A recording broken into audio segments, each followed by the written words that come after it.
Okay, I'm going to call the meeting to Yeah, but I'm order in a water mode. for the regular meeting of the Menlo Park Fire Protection District. Special. I'm sorry, special meeting. Yes, special. Why is there a regular meeting on here? To fool you. You're looking at, No, I'm looking at the special board meeting. And it says regular meeting here. that's a regular, that just means a regular, so we have A regular. special board meeting, agenda special separate. meeting, and And then we're the just going through the agenda. and yeah, we have and then our we closed have, session. right, and then we have our regular meeting. His pension doesn't go over. Yeah, but it's still a special It's a board meeting. special Okay, okay. Anyway, roll call, please. Director Crawley, Present? Director Jones, Here. Director Bernstein, Present. Director McLaughlin, Here. Director Solano. Here. We have a quorum. Let's stand for the Pledge of Allegiance, please. I pledge allegiance to the flag of the United States of America and to the republic for which it stands, one nation, under God, indivisible, with liberty and justice for all. Okay, we have no reportable actions from closed session, and I will open it up to public comment number 2, even though I have no public comment cards. Do you have any, Michelle? No. No? Okay, I'll close public comment number 2, and we'll go to item number 3 under presentations for an update on the Station 4 public workshop meeting scheduled for May 15th, next week. John Hitchcock. Thank you. So this is Bill Louie. He is our lead architect and principal from WLC Architects. We've been working together for the last several months developing the conceptual design, which includes the site plan as well as the first floor and second floor designs. And it also includes the elevations. So we're going to go ahead and present some of the information that we're planning on presenting to the public on May 15th. So And this meeting is actually a meeting that's required by the county. Yes, it is. Yes. That is correct. That's part of their pre-application process. Yes. Okay, welcome, Bill. Thank you. You want to say that? Yeah. that's not We have this on. good. So we do have the presentation here. I don't know if it's easier to see. Yeah, it might be easier to. Again, Bill Louie, with WLC Architects. My pleasure is to be here tonight and give you a status on what we've come up with on Station 4 rebuild. We've worked the past 3 or 4 months in developing a design that I feel really addresses both functional aspects of the station, operationally, and also the aesthetics portion of it.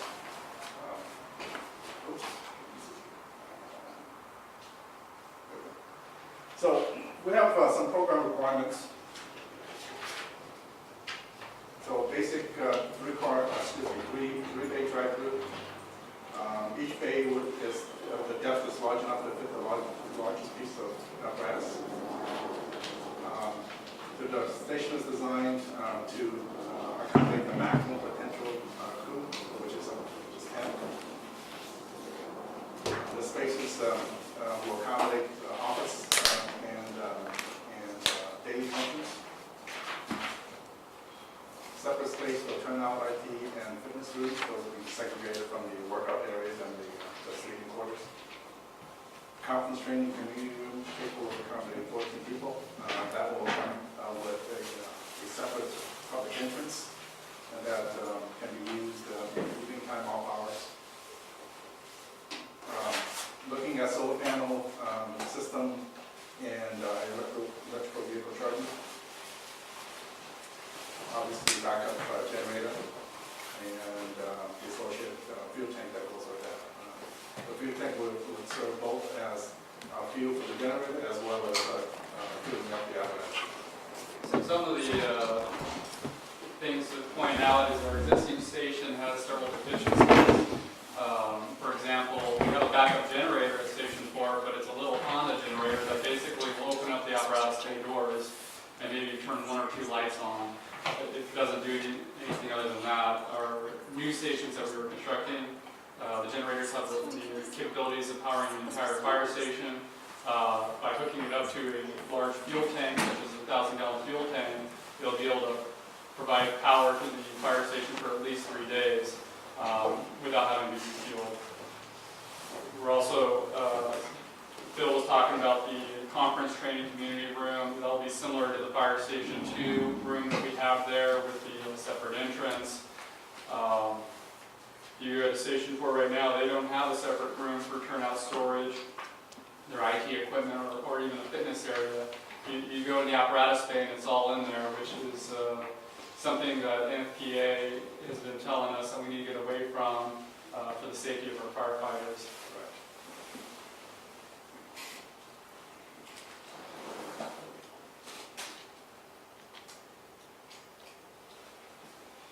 I think we're all familiar with the site, corner of Alameda de las Fugas and Valparaiso. The existing station sits roughly in the same sort of position where the new project is. This is the new site plan here. The task we had when we started the project was first identify the program, which is the type of spaces, the quantity of spaces, the size of the rooms and whatnot. Then the next phase was to launch into a combined site plan design and floor plan design, because those two kind of work in concert together, hand in hand. Some of the challenges with the site is that the station footprint is much bigger than the existing, which means that we have to respect the property line setbacks, how the aprons, the front and the rear was going to work with the circulation of the apparatuses, how that was going to work with the parking for the crew, and then also how the diesel generator and the fuel tank was going to work in this position here. So some of the things that we talked about were you're looking at putting the type of spaces that should address the two public streets. Obviously, we picked Avenida de las Fugas as the front-facing street, so the front lobby is off of this corner here. There's a secondary entry off of this area here on Valparaiso that accesses the conference room / training room, which is in this position. So some of the features on the site is the response driveway still would be responding onto Avenida de las Fugas. The return driveway is on Valparaiso. There's a security gate in this position right here that slides open and close. And then basically it's a drive-through approach, so they come back, go through the gate, they fuel here, and they swing a right turn, and they park back in the bay, ready to respond on the next call. One other thing that we have on the far left side near the neighbor's property is instead of just providing the minimum setback, I believe is 5 or 10 feet, we're providing something closer to around 25 feet in order to respect the neighbor. We're providing a driveway. It's not a drive-through area, but a concrete area for our trailers, such as our disaster preparedness trailer, and other trailers that we have with supplies on it. Because currently what we've been doing is we've been purchasing a lot of vehicles and apparatus and trailers, and we're starting to run out of space. So we're trying to plan ahead and providing additional space for these types of supplies and equipment.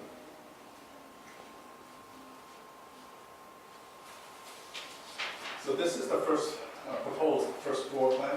As you can see, we have the 3 bays in this position. So we've kind of shown essentially the largest truck that would fit in here. That could go in either of the 3 bays. It really doesn't matter.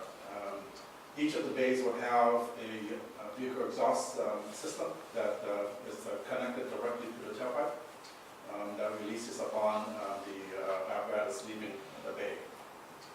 On this side of the first floor is the front entrance with the crew office in this location, and then 2 captain's offices, and potentially one could be a battalion office in the future that has a attached dorm, sleeping quarters that's here, in this spot here. There is an ADA accessible restroom in this position here. And then coming down the hallway, there's a fitness room that has an exterior patio. The patio will be screened with a 6-foot-high minimum wall. And then here's that other secondary entrance lobby here that kind of serves the community / training room in this position. This room would have additional storage rooms so that at times when the table need to be moved aside, it could fit in the storage room and open up that entire floor area for other uses. And that would be ADA compliant too? Correct, yes. The entire facility is ADA compliant. ADA, yes. Here in this internal rectangle is the turnout room, and basically it's the turnout gear. These are lockers. There's a spot here for basically a heavy-duty washer that's called an extractor, and then some shelving. This is all access off of the bay, right through that door right there. So what we're doing is we're going to be keeping all the utility space, all the dirty spaces connected to the apparatus bay. So you have to go through the apparatus bay to get to those spaces. And all the clean spaces, such as the offices and conference room, etc., are all separate from that. And then to finish off the first floor on this wing here is a stairwell and an elevator, excuse me, a slide hole here. The elevator is actually in this position here. There is a rear man door for the crew to, they're parking out here, and this is how they're accessing the station through that door there. On this side is more just a bunch of storage rooms, shops, decon room, again, some service functions that are necessary for the apparatus. Second floor. So second floor really is essentially this living wing here.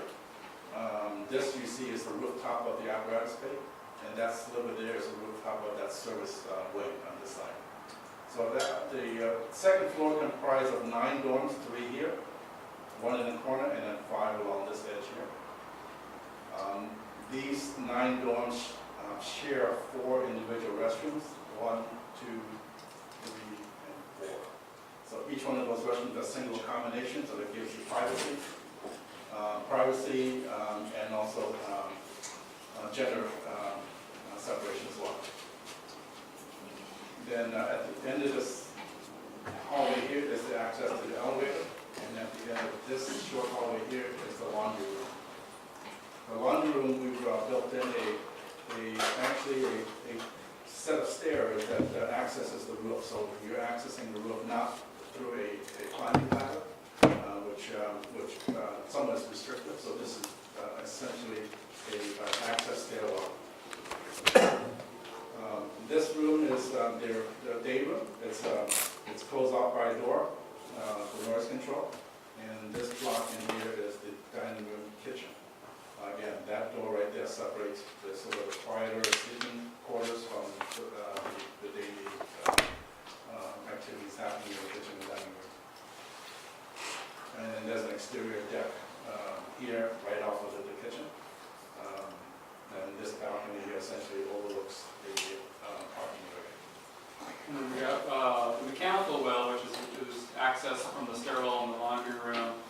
Is going to house all the condensing units for the HVAC system, but it also, we're looking at installing a drone launch pad, so when a call comes in, the drone automatically launches to that location and provides information back to the firefighters who put it there.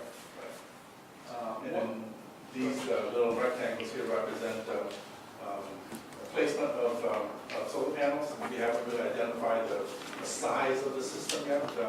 We're still very early in our design. Once we know the sort of the electrical loads of the station itself, we can then plan for the appropriate size of the system. One of the things that may not have been relayed over is the fire district has a station design team, which I lead, which is made up of a bunch of the firefighters and captains and chief officers. They review the site plans, they review the floor plans, and they start making recommendations. There's things in this design that we haven't done before. In the past, the last 2 stations we've had larger bathrooms and multiple stalls. We're going away from that. One of the reasons we're doing that is from the cost perspective, because you can actually achieve more with smaller restrooms. The firefighters look at that as an opportunity as well for themselves for more privacy and flexibility. We look at where doorways are placed and how they swing we look at where rooms are placed. And so before we actually even hired Bill, we met multiple times reviewing how we wanted certain rooms to function and where they could potentially be located. So then when we did bring Bill on, we had a lot of information to pass on, and we went through, I think, about at least five different designs before we came up with this one. And so far, everybody's been very pleased with it. And would that accommodate different genders as well in the restrooms? Yes, it will. Because a single accommodation is basically a sink, toilet, and a shower. Once you're in there and close the door, and you lock it, there's a little indicator on the outside that is occupied. So, and then the beauty of it is that there's 3 other single accommodations that's available. How do we accommodate different genders now? So right now, if you're not doing single stalls, you're doing 2 large stalls, 1 male, 1 female. Is that what we have in other stations? That's what we have at Fire Station 2 and 6. If you go to some of the smaller stations, they also have 2 stalls, but they're individual stalls because those stations are so much smaller. So I don't know what the thought process was back then. But as I was mentioning, a lot of the different fire agencies are moving toward this because you can achieve more and have greater flexibility. Yep. When you were talking about the training room or meeting room on the first floor, could it, in case we had like an OES situation, could it double as a mini command center? Like, is there enough like AV outlets, enough power outlets relative to that in order that it could accommodate maybe a set of computers, maybe a repeater there or something? So in case we get an earthquake where we can't use the larger facility, can we accommodate that? Sure. So right now, this is schematic design. This is not construction documents, which would show where all the outlets are. But that is definitely where we're going with this room. There'll be sufficient data capabilities and power capabilities in that room. The original purpose of that room was we wanted to have a training space for everybody on that side of El Camino. So if we wanted to bring Station 3, Station 4 obviously, and Station 6, as well as the battalion chief, all into a training area, that's what that original purpose was. Can it be more? Absolutely. I think one of the things we would just need to know is what are all the different things we're trying to achieve, and what do we need to put into this room in order to achieve that. But like I said, it is definitely further down the road, but it would be great to get that information sooner than later. That's like we did at Station 2. Ryan Zollicoffer looked at that as well as a backup in case we needed to use it, because the city doesn't really have an EOC. It's on the small side. This will be a little bit bigger than that because we talked about that. And again, as John said, kind of the multi-company concept was to take all 3 stations, if they had to use that as a central hub for training on that side of the El Camino. That would be the central hub training Yeah. thing. So which would eliminate the need for them then, until someday when Station 3 is bigger, but for them to come into headquarters for different types of events as well, because they can just do training up there. They do it sometimes now, sometimes in the day room, sometimes in the apparatus room. I mean, it's not ideal, right? We're going to make it more functional. Yeah. I mean, but it makes sense what Ron was saying, that is the largest geographic area in the entire Right. district. And that's why we went for 14 people. Yeah. And equally, I know John doesn't want me to say this, but I say it. If you have to have a community meeting, I mean, it's Yeah. it's fair. It's a fair size room. We had that with Right. the Alameda Dos Focus, Santa Cruz Avenue corridor meetings. You try to be as multifunctional as you can these days on any type of room, albeit we don't call it a community room, but any type of room that you have.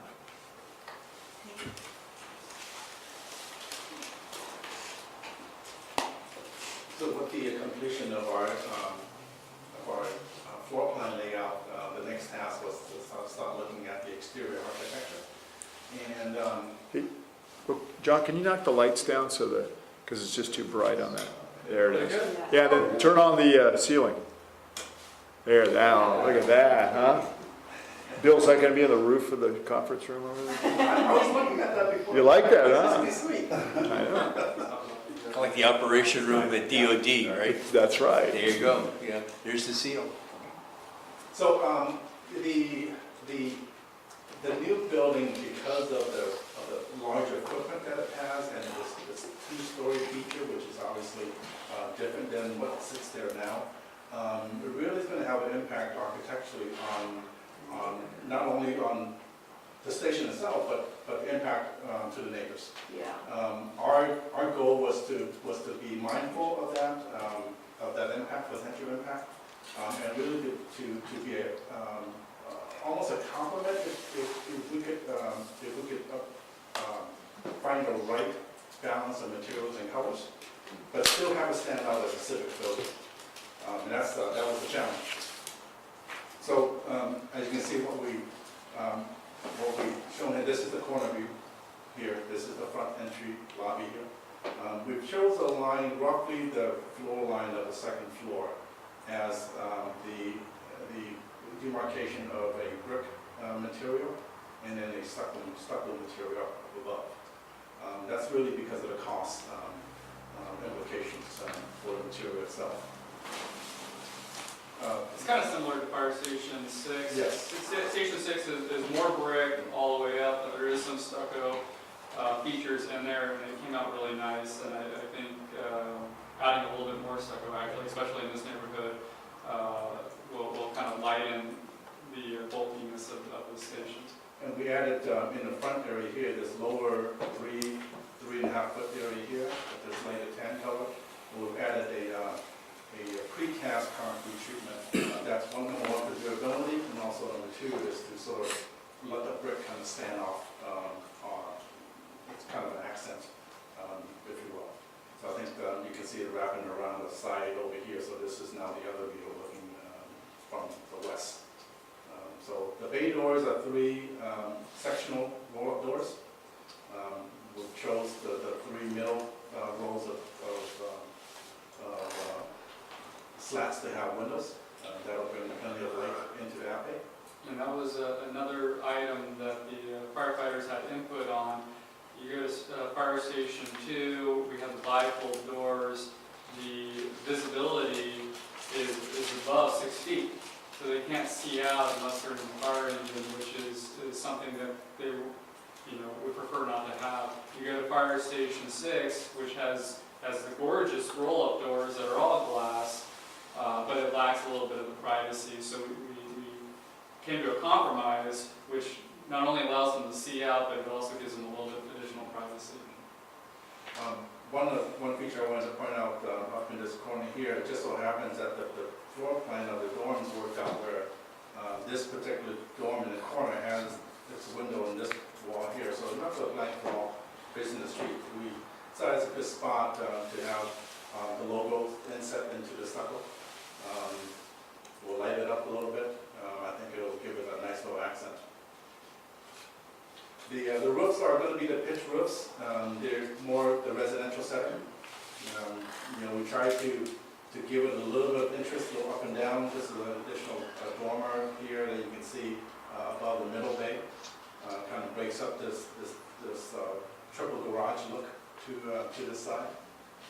On this side here, you can see there's some dormers up in this location here, again, to kind of break up that long eave line of that side. What's in that? Here, Yeah. that's the enclosure for the fitness patio. So there's a workout room right off of that. Yeah, so if they want to go outside, stretch, or maybe lift some weights or something out there, they have another additional space to do that. Right. Is that going to be covered? No. No, but you can't, it's high enough to where you can't really see into it. Okay. And on the right, Bill, can you point to the right bottom slide? So Oh, one, sorry. so it's on the right side of that, see that gate right there? Yeah. So I know Director Bernstein has brought this up before, and we tried to address this. So in there will be a storage for a number of different community emergency response trailers. Yeah. So they don't need to access the fire facility, and it's not within the actual locked rear area of the building where the firefighters would store their vehicles or the apparatus would drive through. So it's actually a separate side entrance that only goes to like a little dead end in there.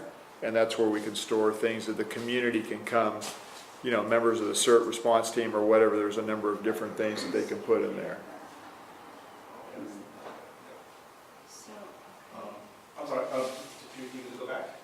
no, I'm just looking, I live in that neighborhood and it is the station, the back part, which that's if you go to the next slide, actually, Right.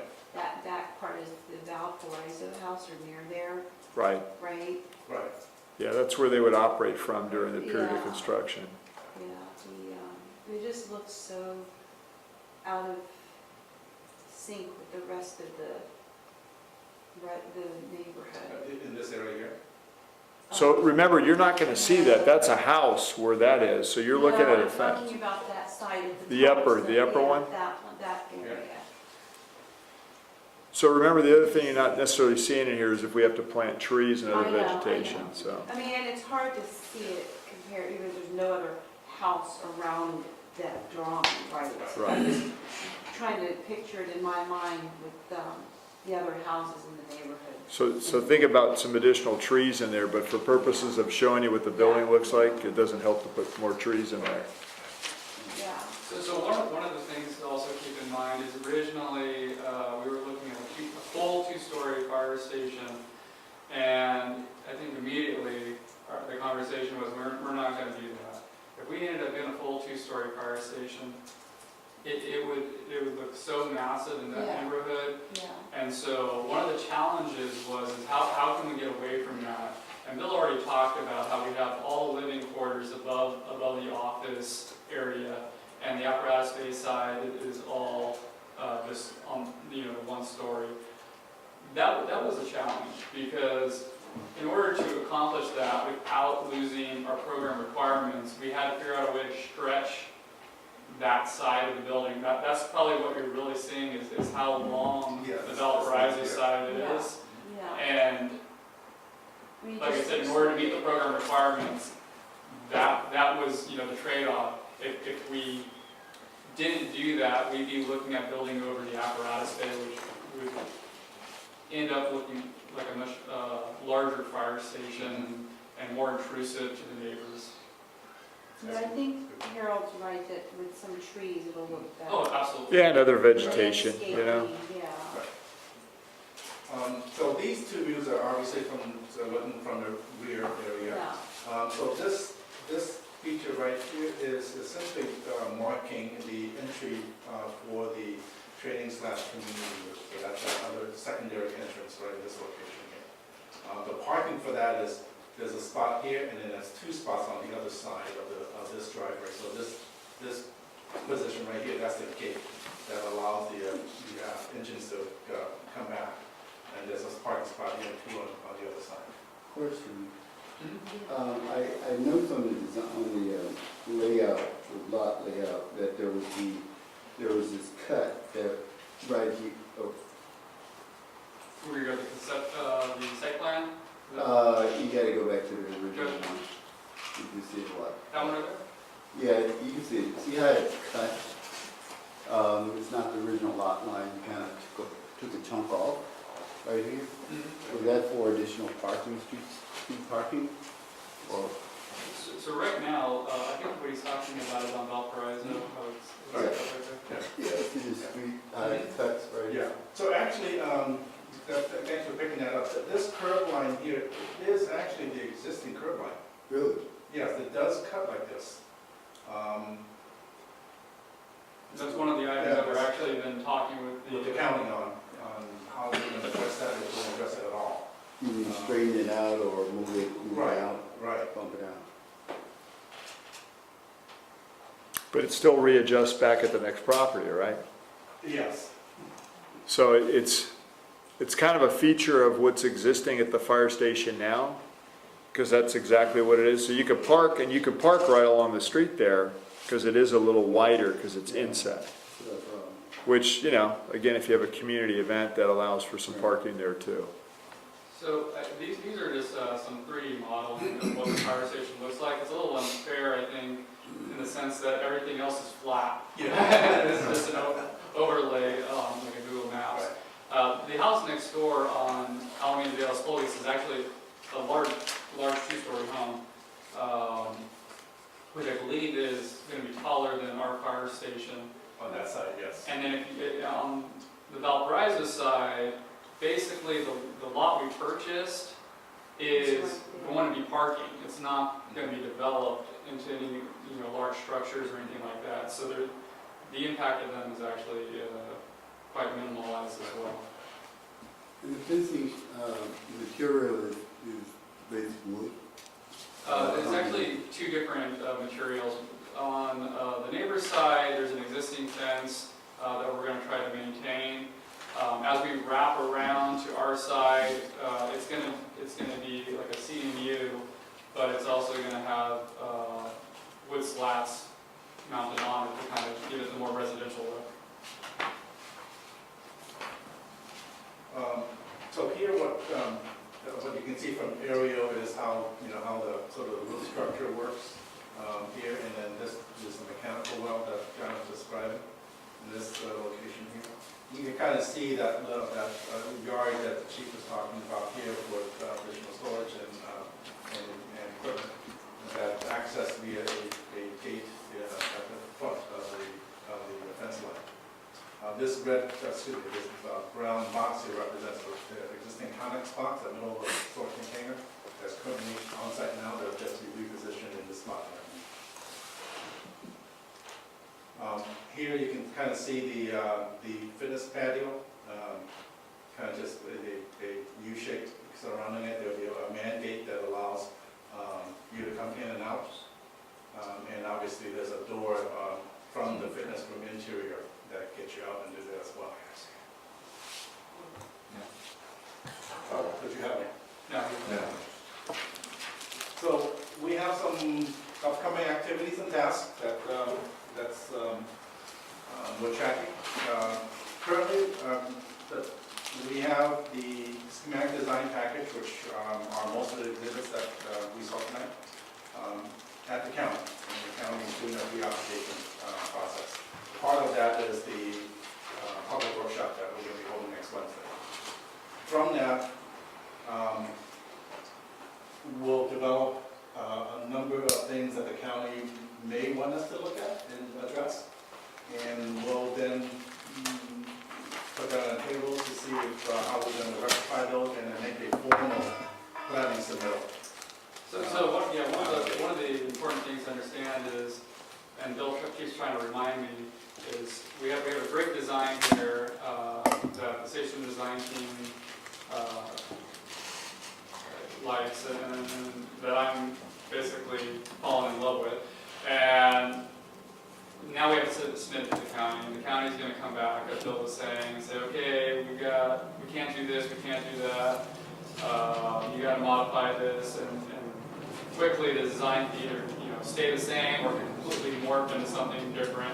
As one little thing changes, it will have an impact on other adjacent features. So even though we have a design here, it's very possible that 6 months from now it may look a little bit different. Well, I think you may get comment back from the residents too. Absolutely. That as well, yes. So we'll be getting their comments starting on Wednesday, and the county will be listening to their comments because they're obviously putting this on for both us and the residents. And as we get their comments, we're going to try to incorporate those into the design as well as whatever the county's feedback is. Right. Or we could be 3 for 3, right? So we were successful in East Palo Alto with very minimal community feedback, and it was all positive.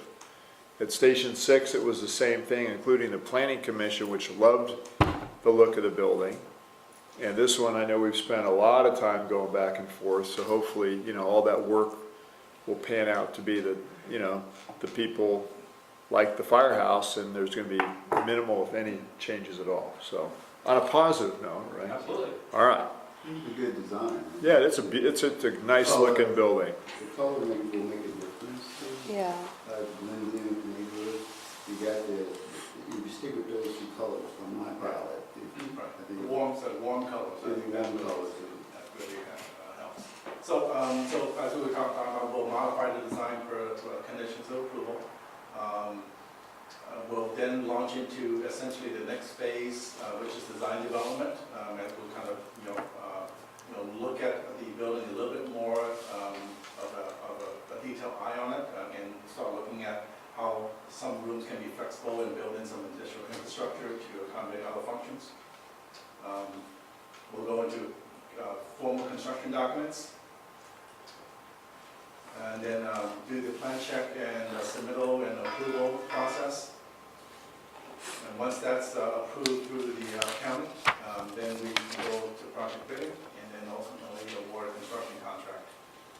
So the timeline on these really depends on how quickly the pre-app and the formal planning application goes. I think the county's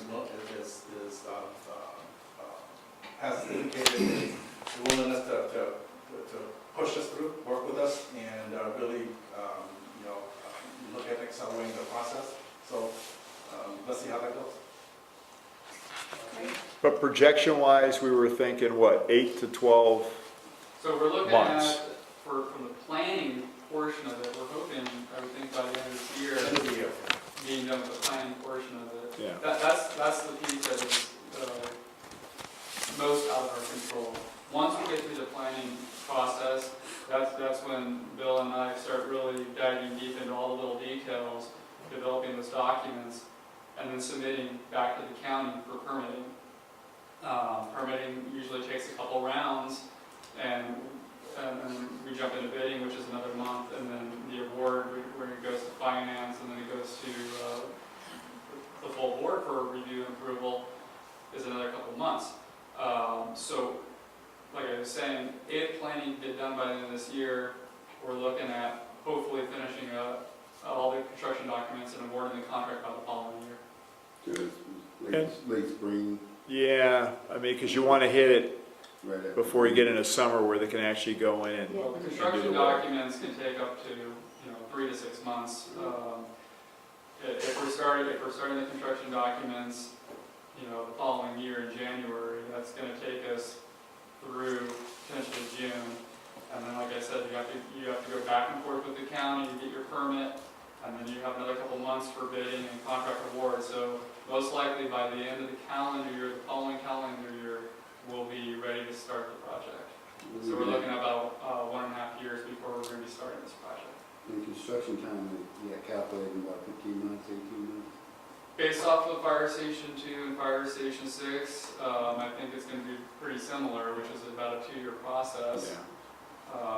Is it possible to do it quicker? Probably, but the one piece that we're going to put a lot of time into is the phasing.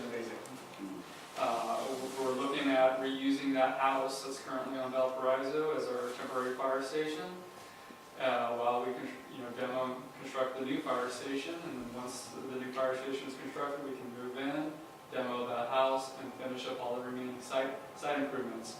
But making that all work, it takes a lot of time to research it and make sure that we figure it all out. There's different components such as utilities that are currently in the way that would have to be relocated in order to allow us to operate in that area. The good news is, kind of like we did with 6 though, you notice that we opened up the station last year, even though we weren't completely finished in the back end of the project. So with that side lotting area where you saw the gate that we could put, mentioned the CERT equipment, you could probably open the station sooner, even though the back wouldn't be completed, which is what we did on Station 6. So, and John he doesn't want to overpromise, right? So that way, but it's a fair point too, just because there's a lot of variables, but it could be sooner, it could be longer, but so far the experience with the county has been very good. They've been super responsive. It doesn't mean that it will continue to stay that way and we won't have some bumps in the road, but they've been pretty amazing compared to our other experiences so far. Yeah, the other thing to mention is we have already done some public outreach actually the most adjacent neighbors, and I've sat down with them and talked with them. And tomorrow I'll actually be walking the entire neighborhood, talking to probably whoever's home. I'm going to be going to about 50 residents, trying to talk to them, encouraging them to show up on the 15th. But all the feedback I've received so far has been extremely positive. Yeah, that is good. Any other questions, Kevin? Yeah, I have several questions, then I comment also. I want to ask you about the fuel tank that's at the back of it's all the way at the back, is that correct? Yeah. Is that next to a neighbor? That is next to the residence on Valparaiso, that is correct. The purpose of the location of the fuel tank is when the engine comes in, the fueling side is on the left-hand side. As soon as they turn, they lose the capability to fuel.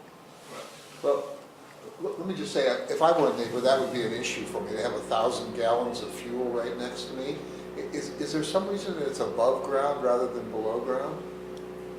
So all the old fuel tanks we had subsurface all resulted in leakage. So we use above ground so that we can monitor for any kind of leakage today, which we haven't had any problems. Is there some sort of containment structure? There is, and that's actually diesel, so it's a combustible, not a flammable. And currently, I don't know if Bill wants to show, there's actually a fuel tank next to a neighbor currently right there. So we actually have the fuel is located next to a neighbor's house now, so. But now it's going to be a new neighbor. It's not. Yeah, we've moved the location, It's definitely but. something that we're aware of, that could be brought up as a concern from the neighbor or even from the county. We have looked at trying to relocate it in different locations. Right now, that it is being shown in the most optimum location, but we are aware that it could be a concern. Okay, well, I want to address sort of the neighbors in a minute, but let me ask a couple other questions.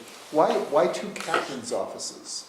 So, as Bill kind of touched on, there's a potential for a battalion chief to be located at this fire station. It may not be today, maybe 20 years from now. So we wanted to make sure that there was a space for the battalion chief to have their own quarters. Additionally, there is a plan to have a fire engine and a fire truck there. Correct, yeah, the truck would be moved from Station 1 to Station 4, and that actually was studied by Citygate as part of their proposal to have a truck on the east side at either 2 and 77, which we've now done, and then move the second truck up to 4. That doesn't require a second captain. 2 captains you have a captain per unit. So you have a captain on truck 1 and a captain on in truck 2, and you have a captain on every engine. So you're saying at this station, I didn't realize that. I thought there was only one. So you're saying you'd have 4 captains here? No. 2 captains. So what we're showing right now in the apparatus stick is one engine. In the middle, we're showing the tiller truck. Those would be in service. On the far left side, thank you, Bill, are 2 reserve engines. Or a brush, It could be a patrol. It could be, patrol unit. Could be many different things. And I had a question about that also there. It looks to me like the tiller truck could not sit outside the station. That is correct. So one of the program requirements was to have enough space in the front for an engine to pull out and be on the front ramp parked. The requirement was not for a tiller. One of the things that came up during that discussion was whether or not we even needed that type of space in the front of the station. Looking at how we had to place this design, again, you're trying to achieve a drive-through station, so you need to be able to have the front of the station far enough up in order to make that turn radius. So Chief, I mean, if you want to talk about, the Yeah, you can't do that at Station 2 either. The engine, you could put it out front barely, but the same thing, the truck is just too big. So you could put it in the backyard and leave it outside, which is possible, but it's either. There's enough room here for it to be outside? Yeah, because once it would be able to straighten out pretty much before it So goes if in you the had, say, a door. community meeting in the bays, you could leave it out in the back? Yeah, we would probably back it in the back so it could respond out, or leave it out on the street until the meeting's over, Well, you could come in also through, The drive. Yeah, you could drive through the opposite way as you're going out. okay. Okay, that's what I wanted to say, because frequently those things are outside, I mean, for a variety of reasons. Yeah, I mean, so you can still put an engine out there, but the emphasis is actually you know, these days, trying to leave them in the backyard if you gotta wash them or drill or whatever, and then, you know, not have anything on the front ramp. And we've shortened the front ramps for that reason too. I want to ask about the elevator. Do we have the elevator to the second floor because we're moving equipment up and down and things like that? It's not, it can't be for an ADA requirement, is it? Yes, For it both is. reasons. So we do have large equipment, when the firefighters come on duty, they're bringing all their supplies, so it's very convenient for them to be able to load up their supplies and bring them up to the second floor where their dormitory area is. You also have large appliances and recliners, etc. So that's one of the purposes, that's our purpose mainly. But also ADA requires an elevator. Even, and yet it allows a pole to be used? I mean, it seems, if someone, I don't know if we could even have a disabled firefighter, for example, who was unable to walk upstairs. But, okay, I just was curious if that was a problem. Let me ask you, I wanted to ask you, do we have any informal idea of the cost of this at this point? We're looking, I believe, around $21 million for the Yeah. entire project cost, which excludes the purchase of the Valparaiso property. That includes hard costs and soft costs. The hard cost is the general contractor, and the soft cost is the architect and any project costs. And Let me just we're mention- halfway there, Director, so we have 10 million, Kathy, correct me if I'm wrong, right? 10 million's in the account for Station 4. Maybe 15. I think it was less. Was it less? I don't know. Which is further along than we were with the other stations I when we believe it's a started. little less than that. 9? However, we're looking hopefully at the end of the year to have some savings that we can move into it. Is it 9?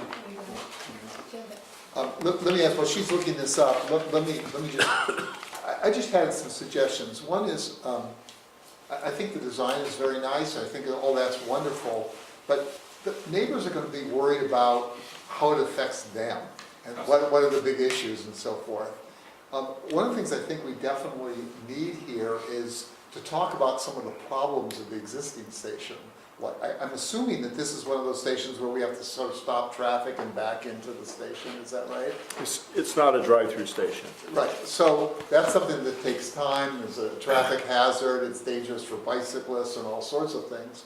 I just would urge you to have a list of those things that are improvements here. Parking, traffic, those are big issues. They care about the aesthetics because it's their neighborhood, I'm not saying they don't. But I think they'll be good with that. I think it's the other issues like the traffic, what's this gonna do? And I think the idea that this is an improvement over the existing situation is really the argument that you want to be making to them. And boy, I'll tell you, if there's anything you can do about hazardous materials like fuel, or I don't know what the issue is, but I think somebody's, 1,000 gallons of something, if there's an earthquake and that spills, that's troublesome for someone. And I mean, even if you are just prepared to talk about containment and what you do in So we wouldn't leave Bill by himself for the presentation. We'll be with him. We've done that before for the other two. And so we'll emphasize the drive-through is safer for the fire crews, so there is no backing, it doesn't delay traffic. It's safer for pedestrians and bicyclists and so forth. And then, again, diesel's a combustible, it's in a fully contained above-ground cylinder that's rated, and so we shouldn't have a problem with that. If there's anything else in terms of like noise abatement that would make it better somehow, I don't know, like at night, that they wouldn't hear the sirens so much, or if there's anything else like that, I would just have that at the ready. Because I think what you're going to want to do is make the case that this is no worse than what we have now, and in fact, it's an improvement, here's why. Yeah, this is, if I go off of what, Chief Sport Leader's rules were, the two hardest things you'll ever do, move a fire station out of a neighborhood where you have it, or try and put it in a neighborhood where you don't have it. So this one, the good news is it's there, they don't want to lose it, and so far the feedback's been very positive that, replacing a 70-year-old building with a more modern, resilient structure that's going to sustain, hopefully an earthquake and other types of issues and be there for the, the immediate future. We're not proposing to move it. you know, resonating with the neighbors and so forth. Well, So. even, I don't know now, do firefighters now park in the neighborhood, or is there enough room on site? There's enough room. Actually, this station was a little bit bigger than the other ones that we've had, so there's more room in the backyard. We used to use this for more training than we use it for, you know, now. And hopefully when we get this site gets built bigger for a training facility, that also will be helpful. But, you know, we've also taken up some of the space, as you know, with trailers and other things, which is why we have that area next to the facility, which is going to be more accessible by members from, you know, the public as well. Yeah, as long as it's screened, so the things, the ugly stuff doesn't show. Same fencing you'll see at Station 6, which is now also at Station 3 and at the 28 Almondral facility. We're using the same fencing and boarding material. So it's from one station to the next, there's a common theme, and it's the same maintenance schedule. So when you talk about more firefighters, I think it is important to say, and all their parking will all be contained on site and so forth, just so they don't see this as an expansion that's going to hurt them somehow. Yeah, and Bill hasn't seen this, but I actually have photographs back from when I started and before. The station used to have 3 pieces of equipment in service up there. When I started, they had 2, a squad and an engine. So it's actually been a service reduction up there. They used to have a ladder truck, a rescue squad, and an engine up there. Over time, when I came in, they were just getting rid of the ladder truck. And then when I worked here, the early part of my career, I think I took the last run on the rescue squad that was up there. And they left it an engine, you know, which is, if you look, you know, you guys have seen the pictures, that's the biggest area that we have, has the most diversity because the hillsides and so forth. You know, a lot of large homes. I mean, there's a lot of different things going on up there. So, you know, when I was assigned up there as a captain, it was always somewhat nerve-wracking simply because, you know, you knew you were going to be by yourself for a while up there before the cavalry got to you. So, and that didn't matter whether it was Woodside coming down the hill, Redwood coming over, or, you know, our guys coming up the hill. But, you know, having more personnel up there with a second piece of equipment makes a lot of sense. And also, don't forget, you know, back in the day, we didn't service Slack. Even though it doesn't have a lot of call volume, it's still another area that we've had, you know, that we service. So. Well, I think that's a positive, you can make that a positive also, because I think now we've got more fear of wildland fire and things like that coming over the hill. Oh, yeah. Okay, any other comments or questions? Jim? Okay, thank you, John and Bill. Thank you. Great presentation.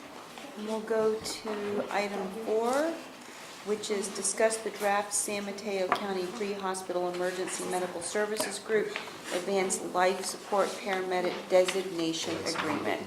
Harold. So Michelle's got a handout for you, and I'll work my way through the handout with you.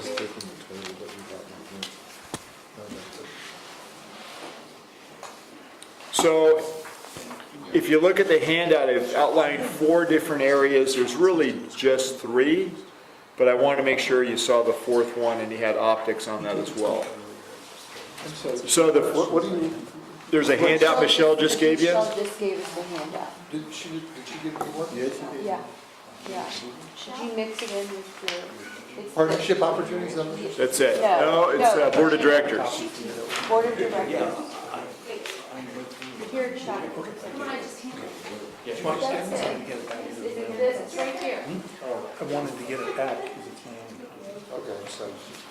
All right, so you have the 4 different areas in which the county is obviously where they say, this is all about the county. The county's working with a vendor, which would be AMR or the EMS JPA, or they're working together within their own, you know, their own entity. So the first one is, and the one we'll focus on tonight, is the ambulance agreement. And then the designation agreement is the agreement between the county and the EMS JPA. And then you have the operations agreement, which is between the ambulance vendor and the EMS JPA, but has to be approved by the county. And the last one is the dispatch agreement, which is between the county itself, both its EMS entity and then public safety communications. And that's strictly for the dispatch of the ambulances, so AMR is involved with that as well. So if you go down to the first one, the ambulance agreement, as you recall, the RFP went out. It came back in November. There was a singular vendor, which was AMR. And then, unfortunately, the county EMS agency released that information and the vendor, you know, the specification that they should enter into agreement with AMR on, I want to say, a Friday or a Saturday for a Tuesday meeting the following week. So most of us got that information on a 118 or 19-page agreement on the Monday, and then went through it and ended up at the Board of Supervisors meeting on the Tuesday. And at the beginning of that meeting was when the supervisors said they weren't going to vote on the agreement that day, so that was somewhat of a success because there was concerns that everything was being rushed. And then they picked another date later in the month in April, and at that time the county manager, Mike Callaghy, had heard enough concerns from the fire chiefs and other people that he pulled the item off the agenda.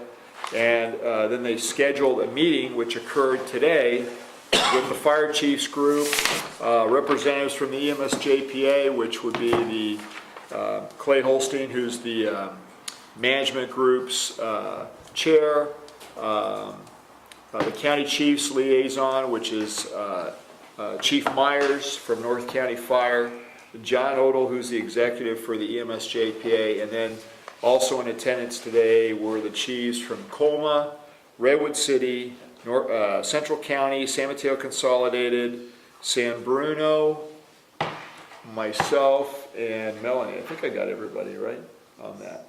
And we met with not only Nancy LaPola, who's been the primary driving force here, but her boss, and then her successor, which is going to be, when she retires, Nancy's successor is going to be there when she retires in September. So, and Mike Callaghy attended the meeting today as well.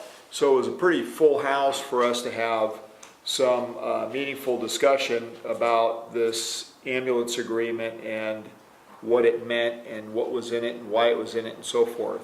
And today's meeting, I think, was very good from the standpoint of it got a lot of the questions that had been out there answered. Equally, we talked about process, which I know you have concerns about, as we do, about next time and how, you know, we can avoid some of the problems that we've run into this time, hopefully the next time in 5 or 10 years when this chooses to be renewed, because they admitted and agreed to and actually apologized for some of these issues. And County? Who? County, yeah. Okay. County EMS apologized for some of these issues and felt that it could have been done differently, but then also in their own defense and verified that 2 years ago, their intent was to actually just renew the agreement and not have to go out for RFP. They were happy with AMR, they were happy with the EMS JPA, so it was a good reminder that in their own defense, it wasn't their desire to go out this time for a new contract, and it was the state that said, no, you need to go out and do that. You can't just keep going with your agreement, which there was no renewal provision beyond the, you know, the original extension on the agreement that they had.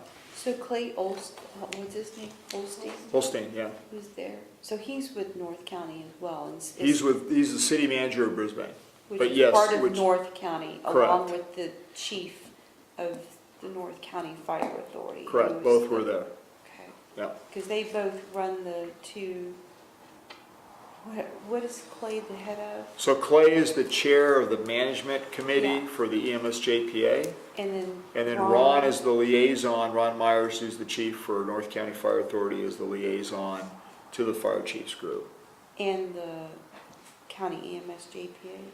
Right, right, Meaning to the he EMS interacts JPA. with Clay.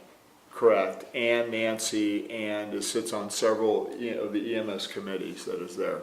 Okay, thanks. So, you know, what came out of that? Well, you know, as I had alluded to before with you, we talked about in the past, the county's reimbursement, the EMS JPA's reimbursement, first response units of which they have within the existing agreement that the vendor would bid on 53.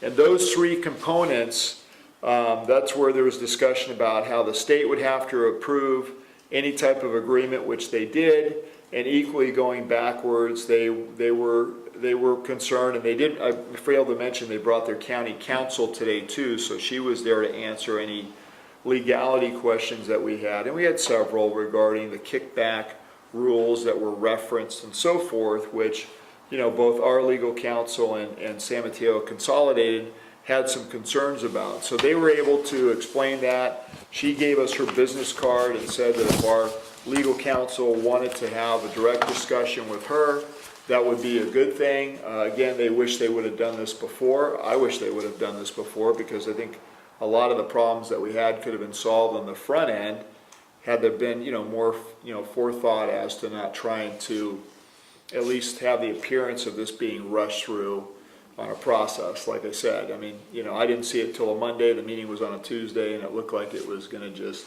steamroller through, and fortunately it did not. The other part in there that we discussed, and I'll explain more, was prisoner transport, fees and fines, technology fund, and the response vehicle that county EMS is getting.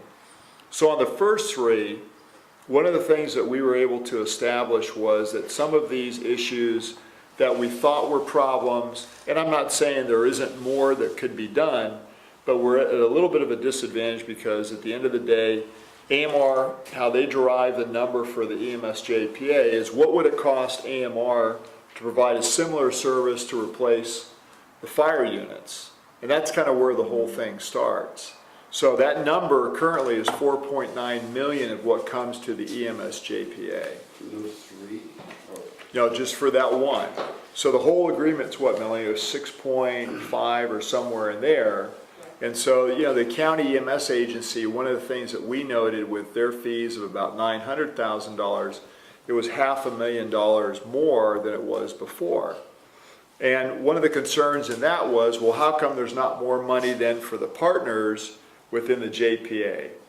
And today they did a much better job of explaining what they call the MATI fund and why it's decreasing.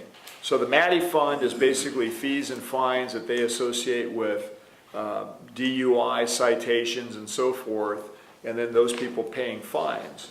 Well, based upon changes in how those are handled today, there's not as much money coming into those funds as there was before because there's changes in just how they get handled. So the ironic part, again, which they did a really good job of explaining, is there are very few general fund dollars for the EMS agency, which is kind of surprising because you'd think after 22 years that this would be a little bit more significant. And actually, you know, to their favor, I mean, I didn't understand, nor did I think that was a good idea because, and we mentioned that during the meeting with the manager sitting there, because when you look at the longevity of any program that's been around for a long period of time, why wouldn't you have general fund revenue for a program that you're using essentially, you know, subsidized revenue that if it starts to fall off, which is what's happening, it creates a fiscal problem for them. So that's the reason they needed, you know, more money because they're trying to still keep cost neutrality on the staff that they have. They also presented today, and I have, if you'd like, I didn't make copies tonight, but I have information on how big their staff is, who's temporary, who's permanent, you know, how many people there are and so forth. And so they produced that as well as their own internal budget with their cost sheets so that we see all of that. So that was all handed to us and given to us today. It was explained because, again, part of the concern is that they were, as the county, negotiating an agreement, taking, you know, advantage for themselves so that we, or so we thought, were getting less funds. So they did a much better job of explaining that. You know, again, I'm not going to try and verify everything, but you know, I felt satisfied when I walked out of there that they did a good job. And like I said, I actually had a little bit of empathy for them because I don't think this is the way you run anything, but it's not my call. The prisoner transports, we looked into that. As I mentioned before, I thought, well, who can list prisoner transports for free, but what about firefighters and police officers if they get hurt? And then I realized very quickly after that occurred that was this again another kind of revenue source to the county to where they're now, you know, getting this to be free. Were they paying for it before? How many prisoners were being transported? And then Melanie and I both found out this was under indigent care before. So this has been for free all along based upon different federal rules and statutes. It was just in a different part of a budget categorized somewhere else. So there's no new money there is the bottom line. Fees and fines, we could argue, I kind of let it go to some degree too, because they're trying to put this into programs, but equally, our concern was, well, there's still that stipulation that if they have a multi-casualty event or for unknown circumstances, they have to use a basic life support ambulance, which then means our paramedic has to get on it, go to the hospital, engine's probably out of service. How often does that occur? For the last 10 years, that's been very, very infrequently because AMR is doing a much better job. But going forward, you never know. So that's still in there. But I think they did a better job of explaining, what the purpose of the fees and fines were.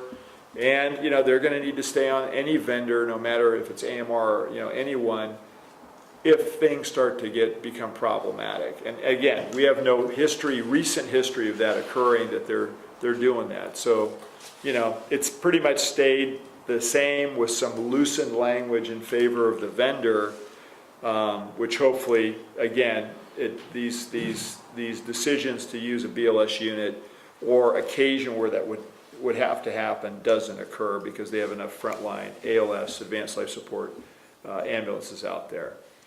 The technology fund, we found out too, is not new. What's new is nobody knew about it.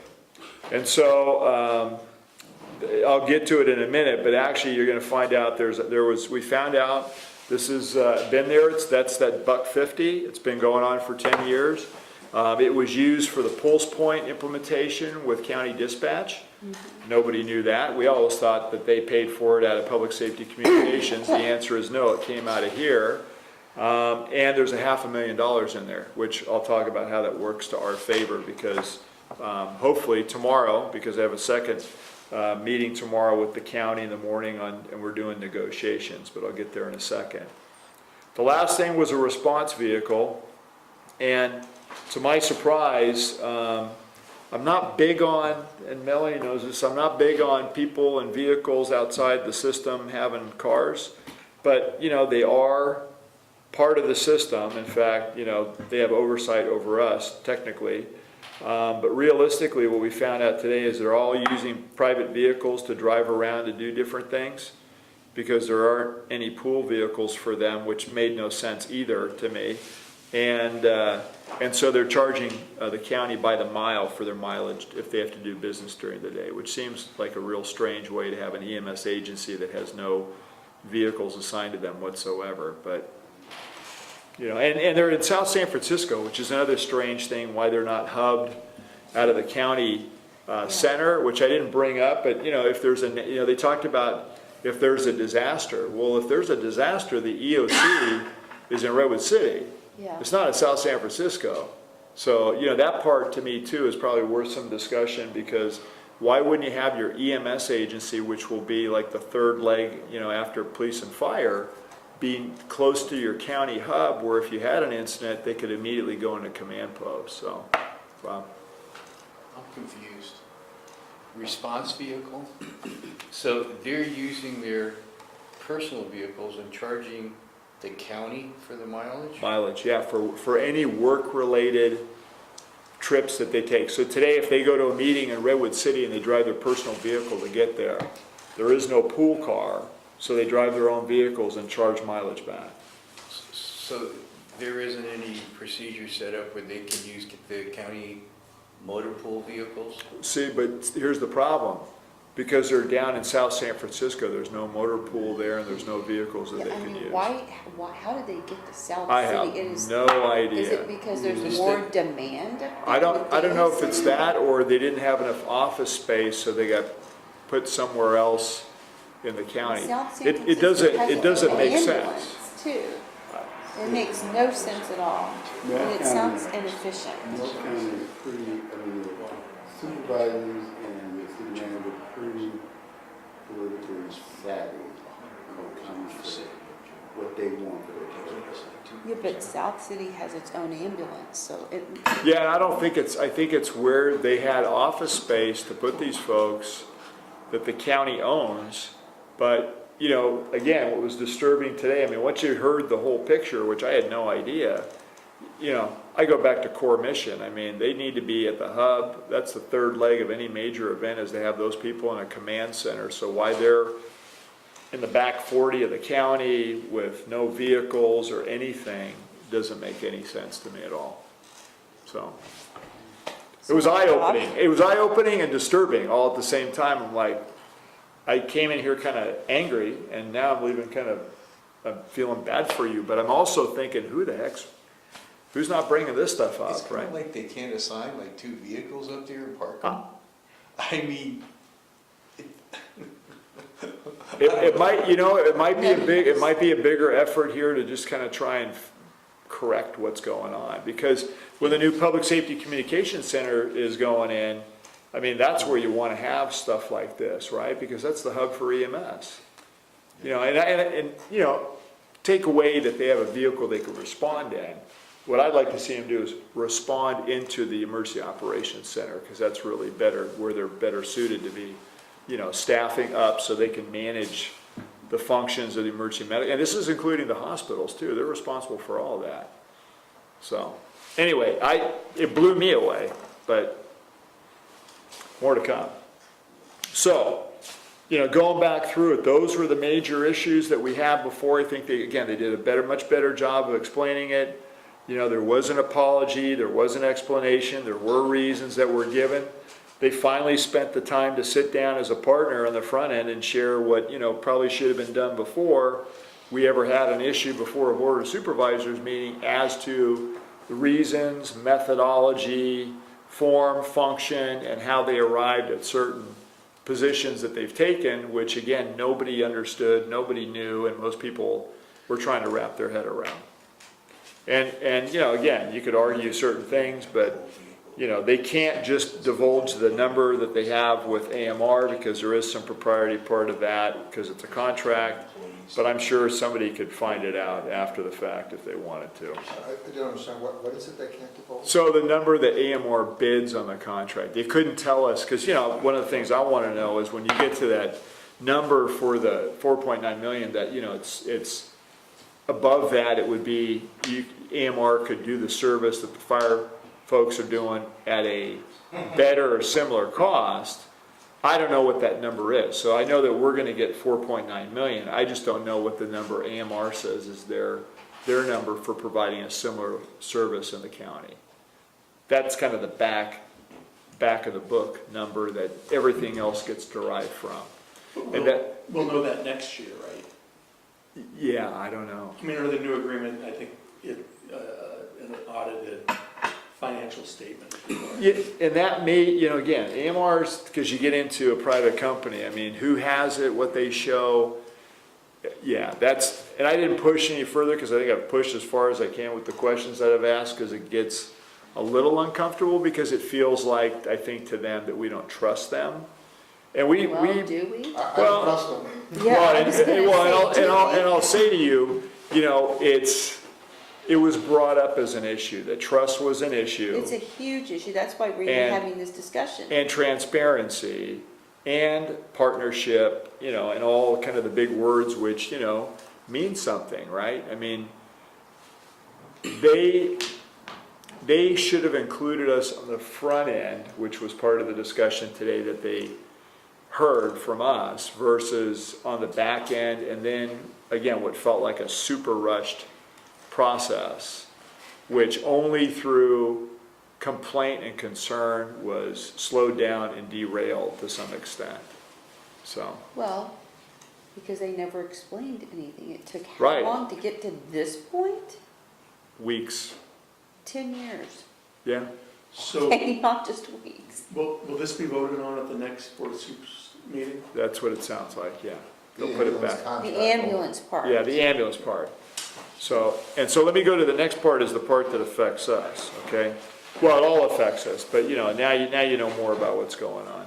So the designation agreement, which is between the county and the EMS JPA. So tomorrow morning, I go to a negotiation meeting with the county, myself, Clay Holstein, Ron Myers, and Stan Moppin, who's the president of the Fire Chiefs Association. So the four of us will be in there with the same group of people negotiating the designation agreement. Now, the big change in the designation agreement, You mean the people who were there today? yeah, Nancy, Central Travis, yeah. Central Fire, San Mateo. No, they won't be there Why not? because it's a smaller group from the JPA that sits on the management group. Okay. Yeah, with the exception of Stan, but I think it's because he's the, Chair. of the- well, he's the president of the Chiefs Association, Yeah. so. So the biggest change there was the original agreement. And it was one of the recommendations that came out of the Chiefs group. And so Melanie sat on the supervisors group that the fire chiefs designated at the time to go into the 30-page agreement and find everything that we thought was, not in our favor or could be a problem, or we wanted either language changes or elimination of that. And the list was pretty extensive. And so, form over function, right? One of the suggestions at the Chiefs meeting, and it was a good one, was why don't we just tell them we don't want to use that agreement? What's wrong with the agreement that we have now? The one that's been in place for the last 10 years. And that was actually a good point. We think it's going to work because so far Nancy's been made aware now that that 30-page document that they wrote, we pretty much tossed it. And then we went to the 10-page original agreement that we're currently under. We've made some modifications. Melanie's seen that. I got a final version I got to send you that I got late this afternoon. But that's the one we're going in there tomorrow with, which I think is about 11 or 12 pages, because there's been some modifications. And the good news is that's a much better agreement than the one that we would have had with, again, 9 pages of different time standards and regulations and so forth that we thought was completely overboard and beyond, right? I mean, all kinds of stuff. And then let me go back to, is up above it says number 3, the operations agreement. Remember last week we said we didn't have that? So late last week, Wednesday or Thursday, we got the operations agreement finally, because it was between AMR and the JPA. AMR said that their attorney had held it up. It was illegal for some reason. If that's true, who knows? But anyway, Melanie took a look at it. Others have looked at it now and felt it was the same one that we had before, only with a lot of stuff taken out of it, right? And very little added to it. Yes, it no longer ties the operation agreement to the other agreements, the designation agreement and the AMR and EMS agency agreement. Which was a big deal. It's because it needed to be separate, and we were afraid it was going to be another big redo of what was going on. Chief, how does this impact the equipment issue, the equipment that we can carry on our... So I'm coming to that, because there's good news in that, right? Okay. Okay, so going back to the designation agreement again, the operations agreement, you heard a little bit about that. So to what Director McLaughlin specifically is saying is that part of the discussion last week with the Chiefs group was that we had not 53 first response units, but the system has grown to 61. So for example, here at Menlo Park Fire District, we have 7 FRUs, which are engines, right? 7 response engines out of 7 stations that are primary for EMS response. But we also have 3 other units, right? We have 2 ladder trucks and a rescue unit that equally have paramedics on them, have equipment on them. And so, there's never been a mechanism for any type of cost allocation for the equipment. We were the ones that paid for that in addition to the Lucas devices that we put on everything. So last week with the Chiefs group, we discussed adding all the FRUs into the system, which was one discussion, but there's problems with doing that. And I'll tell you what the problems, it made me a little nervous because I don't like doing that, because then we're saying that ladder trucks are first on medicals, which I don't subscribe to. Around here, the ladder truck, if the engine isn't available because it's on a call, then we allow the truck to go. But we don't make them first to a medical call, typically. The rescue's a little bit different of a Unless you're story. Redwood City, huh? Well, I was just going to say, didn't Yeah, Redwood well, City do that? They did do that, and that's That's Or not a the good, problem. that's not a good thing, that's right, because, you know, you're taking something that has, you know, specific capability out of service, and you're rolling the dice, right, that you're not gonna get that 6-alarm fire when that rig's out on a medical call and not available. So, you know, the conversation quickly changed because really the chiefs agreed that all we would do by going to 61 FRUs and AMR and the county already agreeing on a number, that all we're doing is recarving the pie, right? So it's the same thing, only distributed instead of 53 ways, it would be distributed 61 ways. So the conversation then changed over to, well, then what about, why don't we at least get money for equipment that we're all putting on these additional units? Because there is a system benefit to having, you know, even if you say it's a truck and it's a backup when the engine's out of the station, or it can't take the call because the second call comes in to the same place, you know, why not have an offset for the equipment? As Melanie kind of laid out before, you're looking at somewhere between $30,000 to $50,000 of equipment that we have an outlay just for every one of those units that we have. So that's about $100,000 for us, just for equipment that they would pay for that currently they're not paying for. That's not every year, but, you know, with a defibrillator, you're looking at what, 5 to 10 years and so forth, and different equipment. So, you know, that's a better thing. So the Chiefs group eventually, which I think was a better move, settled on, we would ask the county, and it's now in a proposal form, for 61 FRUs worth of equipment. And then, of course, it came into where's that money gonna come from? And then all of a sudden, we start finding out more about the technology fund. So remember, there's $500,000 in the technology fund, and so suddenly they have a source and use of revenue that they can actually afford to pay for the equipment. I don't know why nobody ever, again, said that this was sitting there before and it could have been used for Lucas devices or Yeah. whatever. That's definitely on my radar for the future, that we get an offset for that. I think the JPA is sitting on a significant reserve. Right, for communications and so forth too. Well, I think it's undesignated. We'll have to go over that in detail, but Yeah. They have to convince the other partners too, because, and the question Why? that I have is the inventory of their technology equipment, because I'm pretty sure they've tried to narrow that down a few years, haven't they, Harold? this is all, so this whole technology equipment fund from the county is all new to us. Nobody knew, and I've been sitting on the management group for the last 6, 7 years.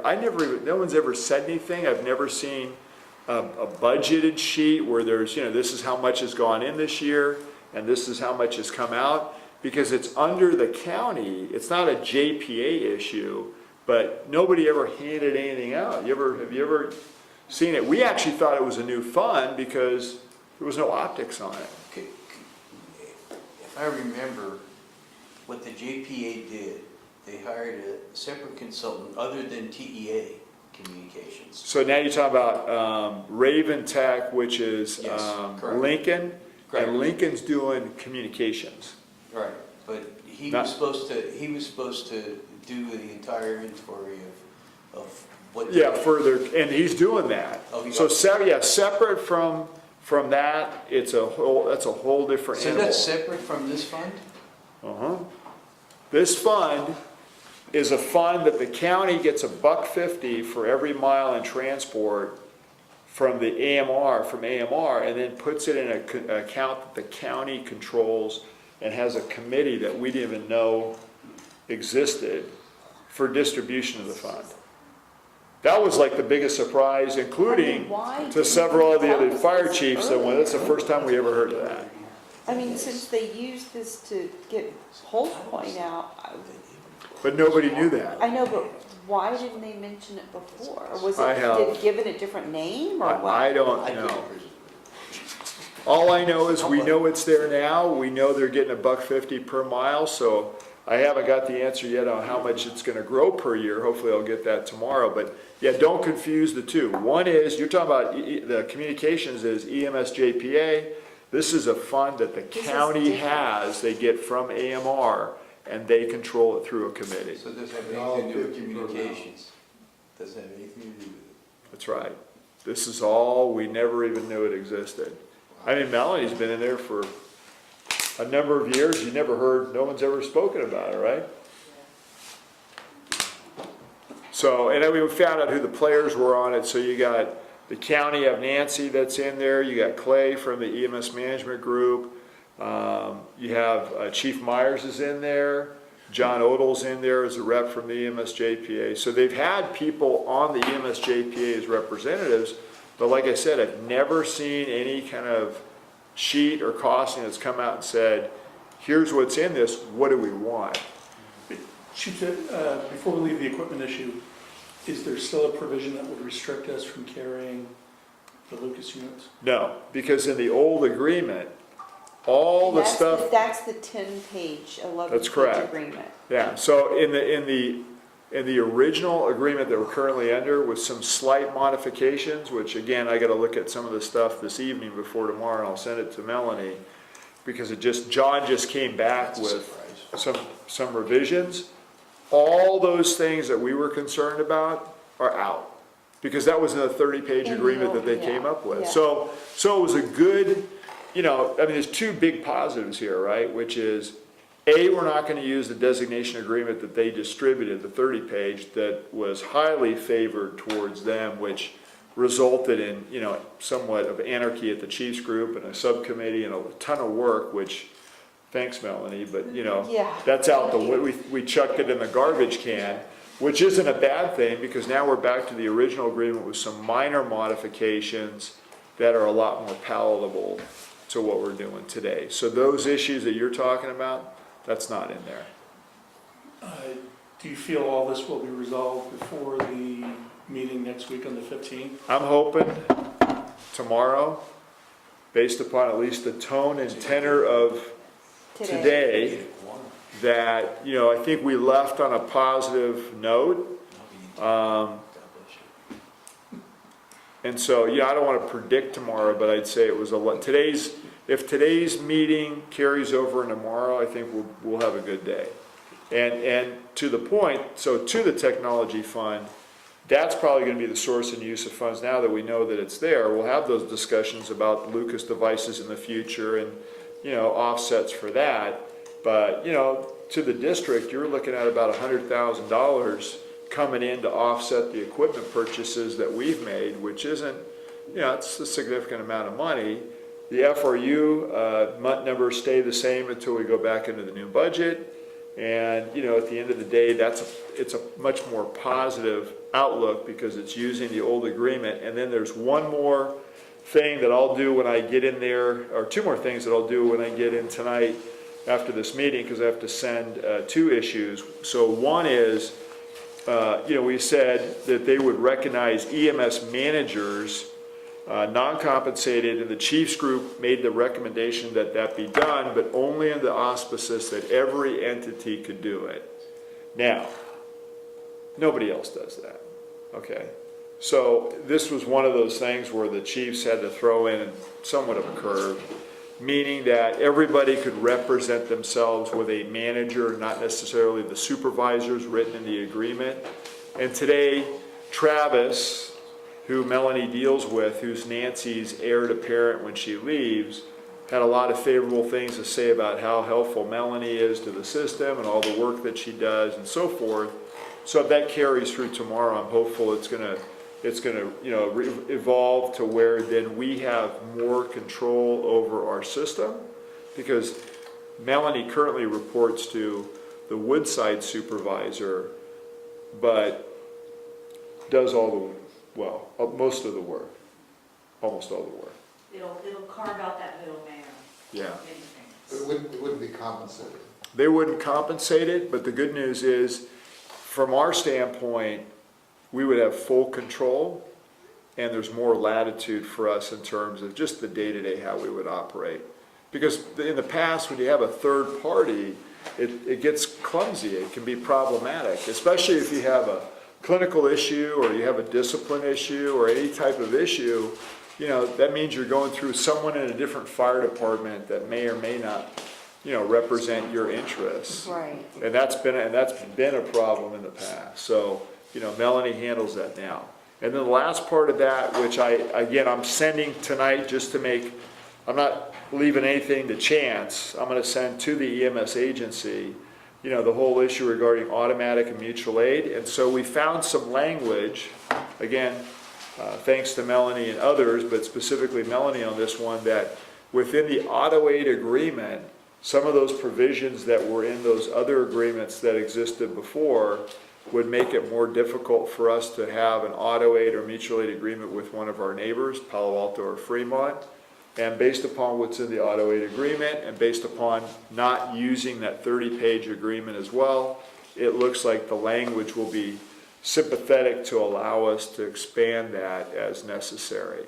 And I'll make sure that we have some dialogue about that too, because... Could you explain a little forward, that you're saying that you believe that regardless of what the fire chiefs say, we could make those agreements under the current... Yeah, so language? the fire chiefs didn't discuss this, but within the agreements, the language that we found within auto aid and not having the constrictive language that they had in that 30-page agreement, which basically was a lot of legal speak that says you couldn't do second-party agreements and so forth.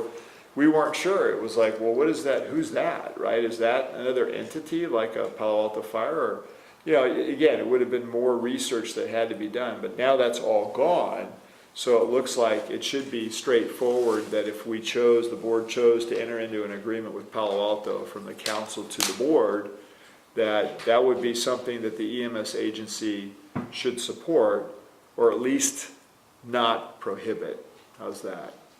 Because it looked like it was prohibitive in the other language that was there. And this is like an opinion you got from our legal counsel? No, so this is basically looking at the existing agreement here and going back with correspondence that we had before with the EMS agency.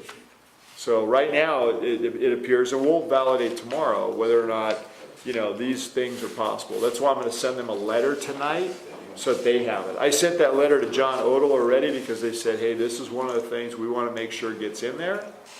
But I'm not going to leave it to chance that the two items that are specific to Menlo Fire, that we have those at least directly sent to the EMS agency so they know exactly where we're coming from.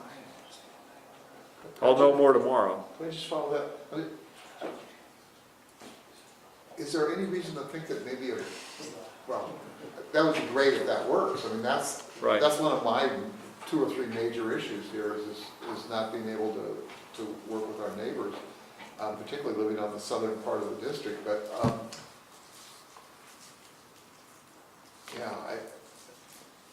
would it make sense for us to put into the pot fewer FRUs that we then could reserve to do those things with?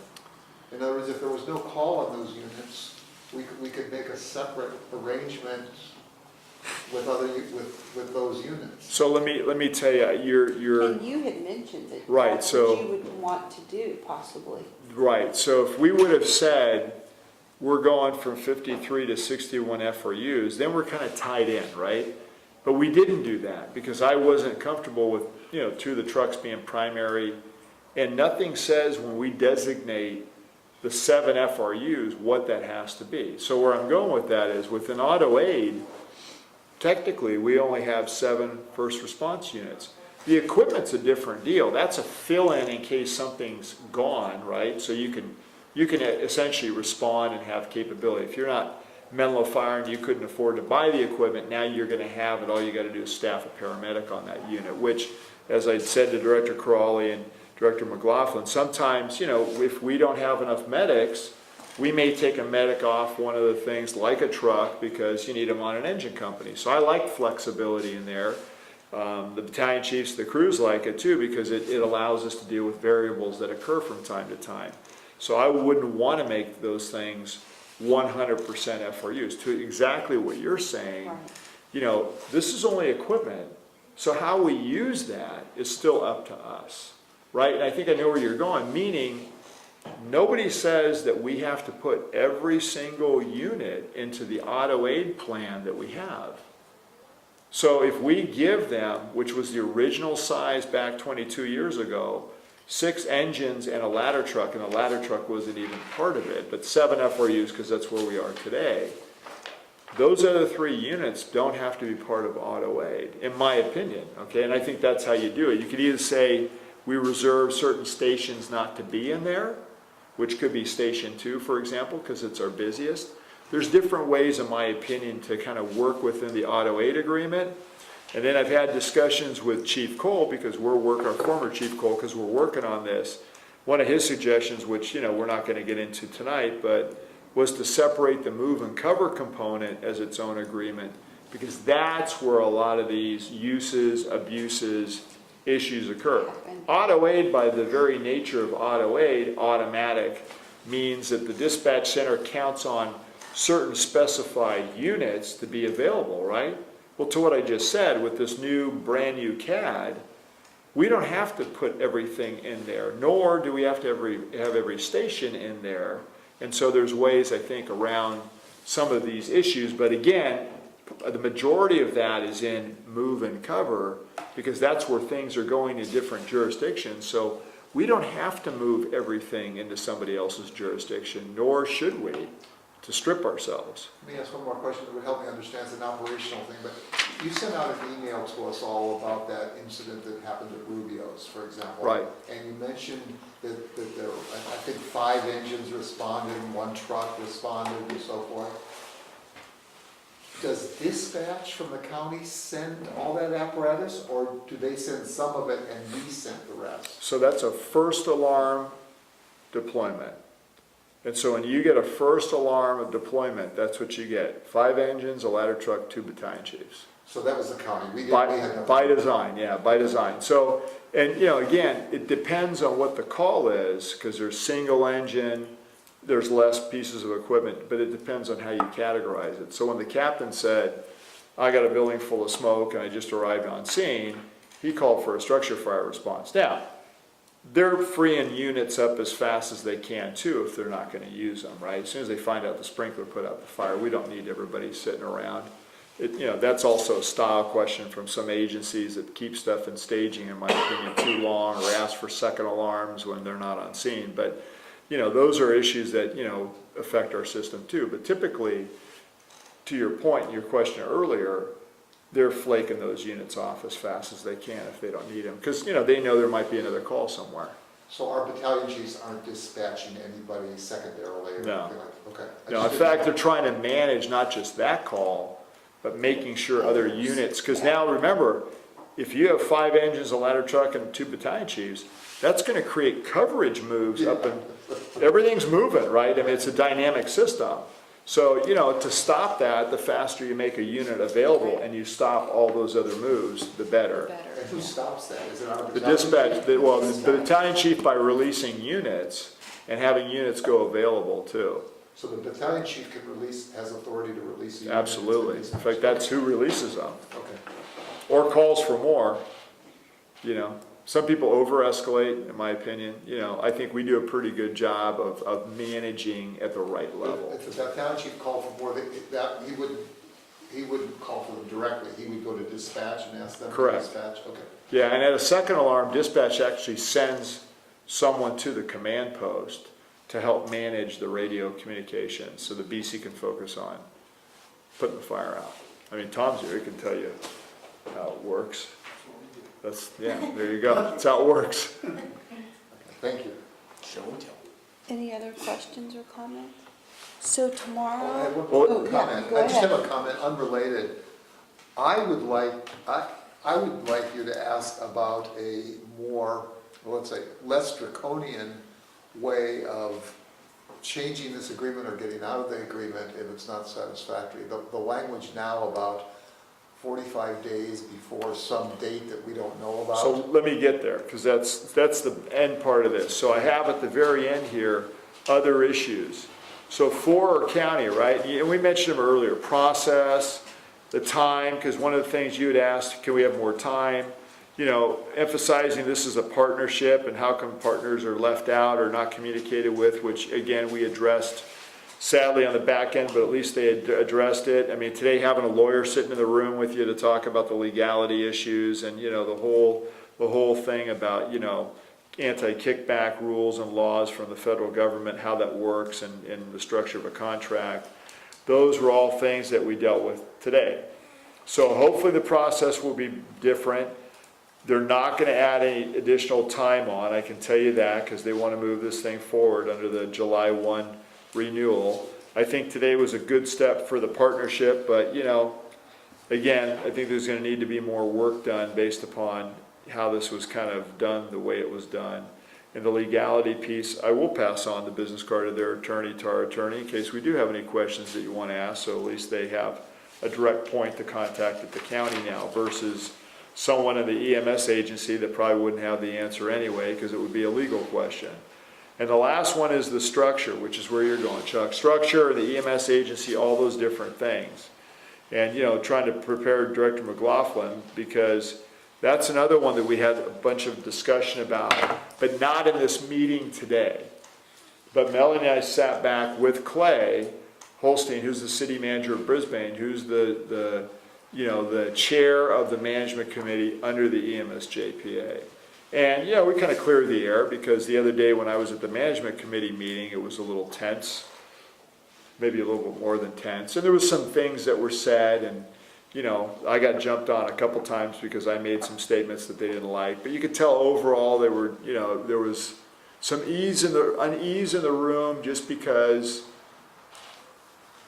people didn't like things they'd heard or thought they heard or maybe misunderstood that they heard, or just maybe they heard it right and they just didn't like it.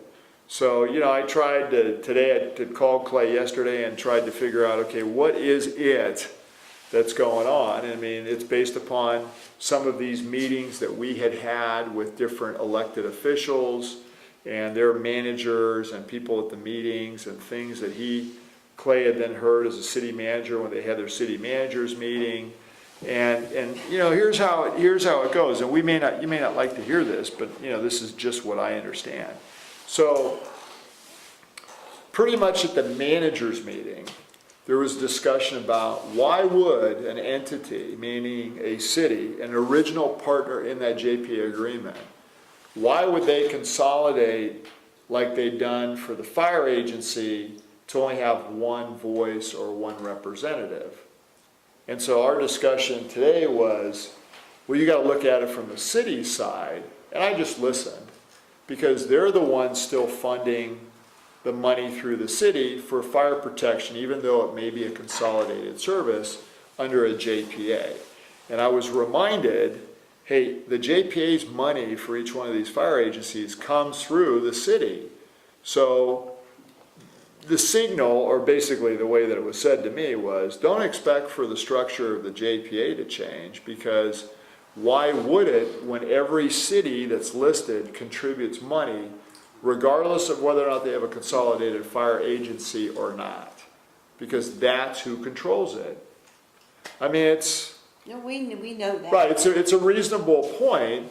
However, as you all know, that's when you get into how many people show up at the meeting. And I made the mistake during the meeting with the management group of using the term disinterested elected officials, meaning that they don't show up because they don't, I mean, what are we doing here? I don't know, and so forth. Well, that wasn't well received, I can tell you that. So I forget the term I later used, but it was, it was essentially saying this large group that you have, and as a fire district looking at, we get one vote.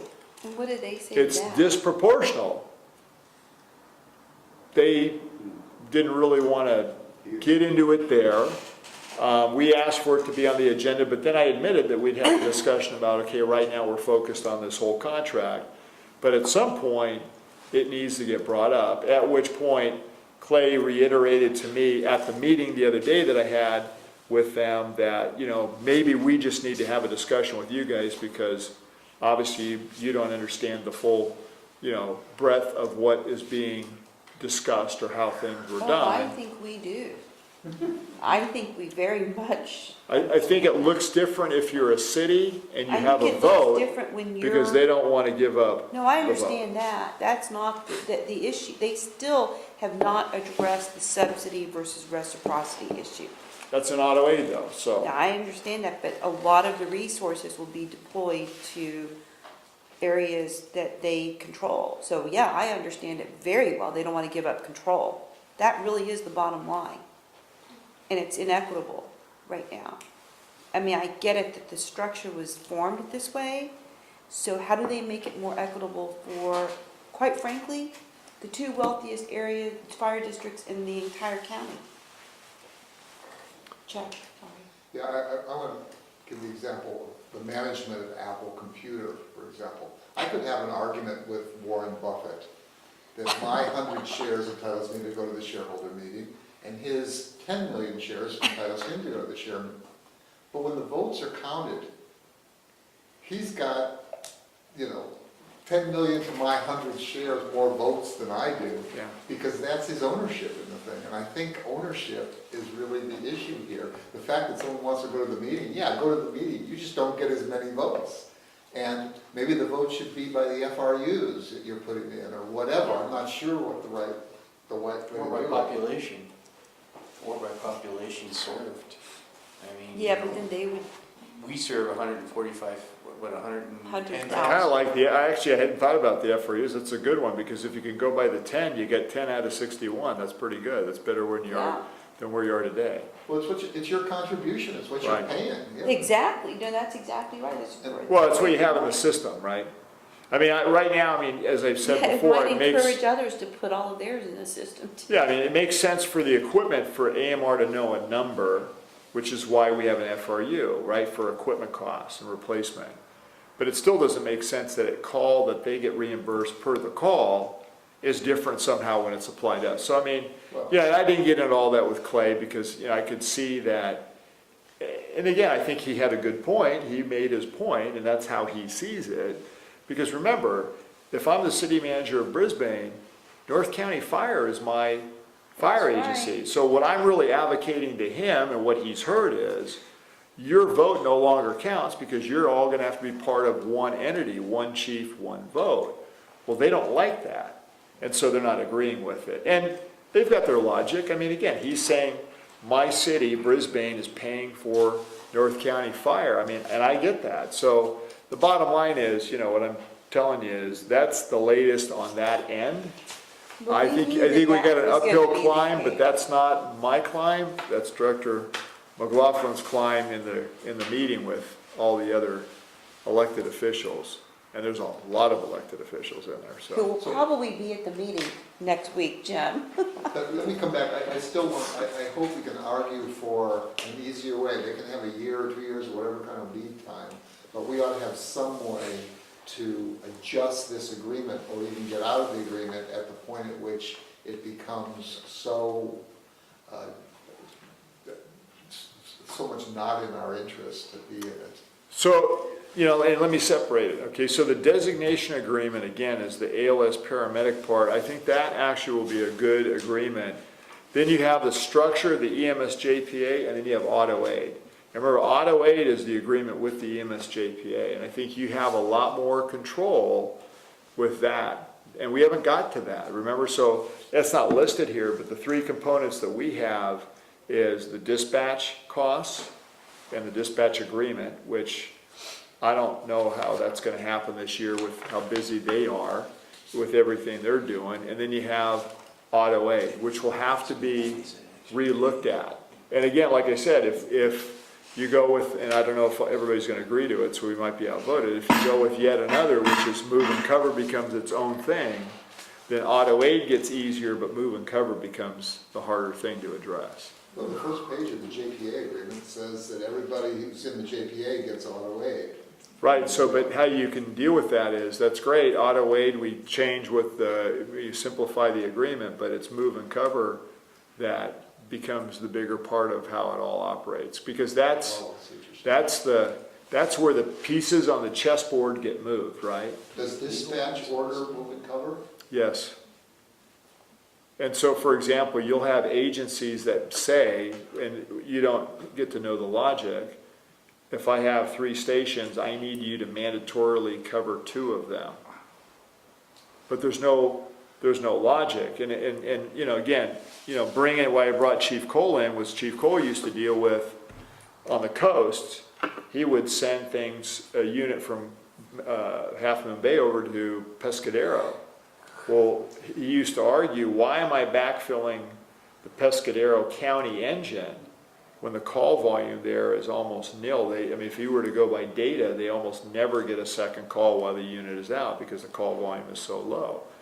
In which case, if I'm sending a code 2 engine, which is burning fuel, waking people up and driving so they're out of position, where even if I had to go, if I hit the red lights and I go code 3, I'm still going to make it in a certain amount of time anyway, so what's the point? Because half the time they would get almost there, the engine would go available, and now they drove all the way from Half Moon Bay to Pescadero only to turn around, Right. which sounds familiar with different calls that we have here with units, especially the different areas that we cover, where we turn them around halfway as well. Well, the depreciation of our apparatus, I mean, we're paying $8 a mile for an engine to travel. We're paying $15 a mile for one of the trucks to. I can tell you that the mileage on these units has increased considerably through move and cover because, and in some cases it doesn't make sense because we're in the system that we're in. So again, what costs us is the move and cover component. It's not saying that you shouldn't move them for certain instances, because there is that. But yeah, that can be But expensive. do we have the option then of not moving if dispatch tells us to? Well, I think, you know, if you look at it you look at it differently with FRUs and then conditions by which you would move. So is it legitimate that if I have a non-emergency call and I'm doing training that you would have to do a move and cover assignment because you're unavailable because you're training? Why is it you're not covering your own training? Why is that us? Right. You know, so again, so should we be the first call if you're doing training? Why can't you have a unit available to cover your first call? I mean, there's a lot of things like that. And that's what tomorrow you think you'll be able to. No, we'll get to that under auto aid, and auto aid's going to be where it gets a little sticky. That isn't even one of the. No, because listed. it's under the EMS JPA. This is just county, right? What's the Yeah. county got to do? But you're right, within that designation agreement, it says it will have auto aid. But again, auto aid has to be worked out amongst the partners. So. That's where it gets interesting. So what do you want from us tonight? Or do you just want us to wait and give us an update? Yeah, I mean, I next wanted week? Jim to hear it. I have to give you an update next week because obviously, Yeah, we have to get you know, we'll have to direction talk Jim. before that. I mean, tomorrow is going to be kind of a critical day. I think if we get everything that we want, that's a good outcome for us. That doesn't mean it's over because, like I said, you still have auto aid to get to and so forth. So, you know, just by the renewal of the ambulance agreement and the designation agreement doesn't mean we're done, because we're not. Virginia, Yeah. perhaps we plan having a conference call Thursday morning or You mean, between the three of us? yeah, we can. Yeah, I'll be out of town, but I'm available by phone. Okay. Yeah, I mean, we'll look at a time and so Yeah. forth, but. But I and mean, I'll- we should be prepared to discuss this in our public meeting next week too. Yeah, because the JPA meeting will be the following day. Is the next Sure. day, Yeah. yeah. Sure. I mean, and because I want all of us as a board to be on the same page when you go in on the 15th Okay. to represent the fire board. So, yeah, again, depending upon tomorrow, it looks like it'll be a much better outcome for the EMS JPA to move forward with the designation agreement if tomorrow goes well. But, yeah, equally, that's separate from restructuring of the EMS JPA and alignment of Yes. partners and all these other issues. But, you know, I think, like I said, the next big thing coming is automatic aid and move and cover. That's where it's going to get interesting. Okay, thanks, Harold. You're welcome. Chuck? Yeah, I want to say, I think this is looking a lot better than it did 3 weeks ago. And so I appreciate that. I have been, I mean, I'm one of those people that I don't want to negotiate with a thief, basically, and it's the kind of thing, it's like, give me your money, well, how about half your money? I don't want to give them half my money, and this whole thing has just bothered me, and I think in a sense, in hindsight, I still wish we had sent them a letter saying we're getting out, because then they'd be serious about talking to us. I hope, they seem to be serious anyway, but there's no club now. They could still do an adverse agreement with, say, you're past the deadline, you got no choice. And so far, it doesn't seem like they're doing that, but I do feel, I just want to let you know, I feel like it's gotten a lot better. I appreciate all the work that you've put into it, and I'm glad you pissed off some people, because some people should have been pissed off. And you can tell them that, you have at least one board member that doesn't want to even be involved with them at all. They know about you. Oh, good. Well, that's good cop, bad cop, right? Well, and let me say this too, because I think what came out of today, and it's a separate note, and I won't be around in 10 years to do this, but one of the things that they alluded to is they were afraid that no one would bid this, which is interesting because the fire agencies were not prepared to do transport, nor have they thought about collectively putting an agreement together. I don't think, and this is no disrespect to the people that are in there right now, but I don't know that it's possible right now, and I don't know that it'd be possible in the future, but it could be probable that the fire agencies, work off like a South City model to see, if they could deliver transport. Now, that would mean they would be a competitor next time, but I think, just hearing enough about people's concerns about costs and so Yeah. forth. Did that even get brought up? No, because it requires all these separate entities to try and work together to put, I mean, look, we're talking about representation. We're not sure we're going to get there to align it to what we think is fair. So, asking the same group of people to say, hey, let's put ambulances in service, how's it all going to happen? I'm talking about cost, though. I mean, because It got brought public up. comments. Yeah, and then the county Were out addressed there. it by, it was one of the slides as it was in their PowerPoint presentation of how they've dropped it a little bit. They're under scrutiny for optics too, right? They want to show Yeah. that you're going to give a little bit better value. And then they have, kind of the indigent costs, which means they gave a kind of a rosy assessment of people who can't pay bills. Yeah. How that works and what they do and how it's more empathetic these days than it used to. I mean, all that stuff is in there. That to me is more, it's amusing more than it is informative.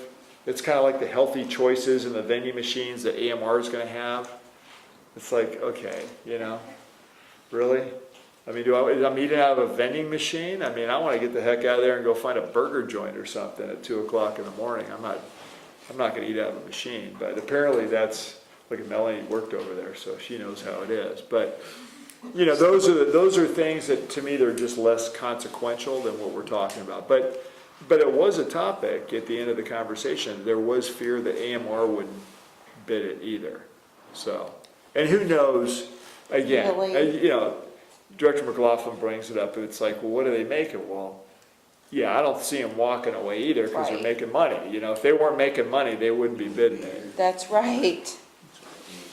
In 10 years, maybe we can partner with Elon Musk and bid as a competitor against AMR. We'll fly drones in and, And take care of all the And everything. things for everyone, the whole company. the Teslas. Yeah. Any other No, please, no. Okay, so, Harold, thank you. Just keep us posted about tomorrow. Yeah, and I will be following up on why EMS is in South City and why they don't have vehicles. And again, I mean, if we're going to designate, because that new dispatch center that's going to get opened up is equally their new emergency operations center. So I don't understand why you'd have, again, your county EMS group at the far end of the county that would have to respond to any type of, EOC event, and they're not right there at the hub. I mean, that's crazy. Can I add one Sure. bit of ammunition to that? They're not allowed to reimburse at $1 a mile without calling that compensation, doing withholding according to IRS. You can't exceed the IRS allotment without it being income. So either they're lying to you about what they're doing, or they're running an operation that violates IRS rules. They told us today, right, they bill by mileage. But IRS sets a rate, and you can go online, and say IRS mileage rate, it'll tell you it's about 60 cents or something, and you can't pay more than that. 50, yeah, but GSA. Okay, thanks, Harold. Yeah. So going Stay on tuned. to item 5 is discuss the list of partnership Thanks, Melanie. opportunities received Nice from the job. town of Atherton.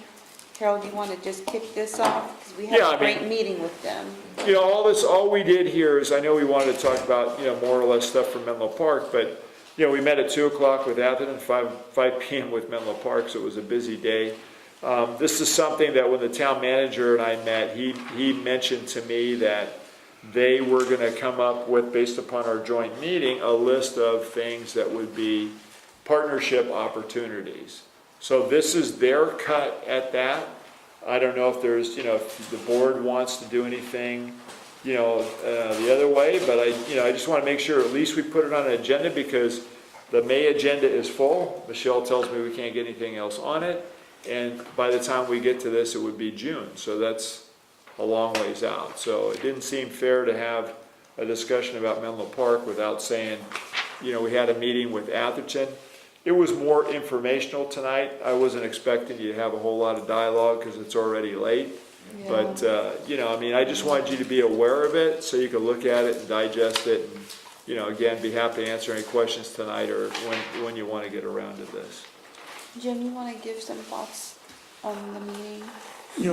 Virginia and I met with Mayor Widmer and Carrie Weiss And the city manager, town and the city manager. town manager, last week, and the town presented us with the list that you have before you.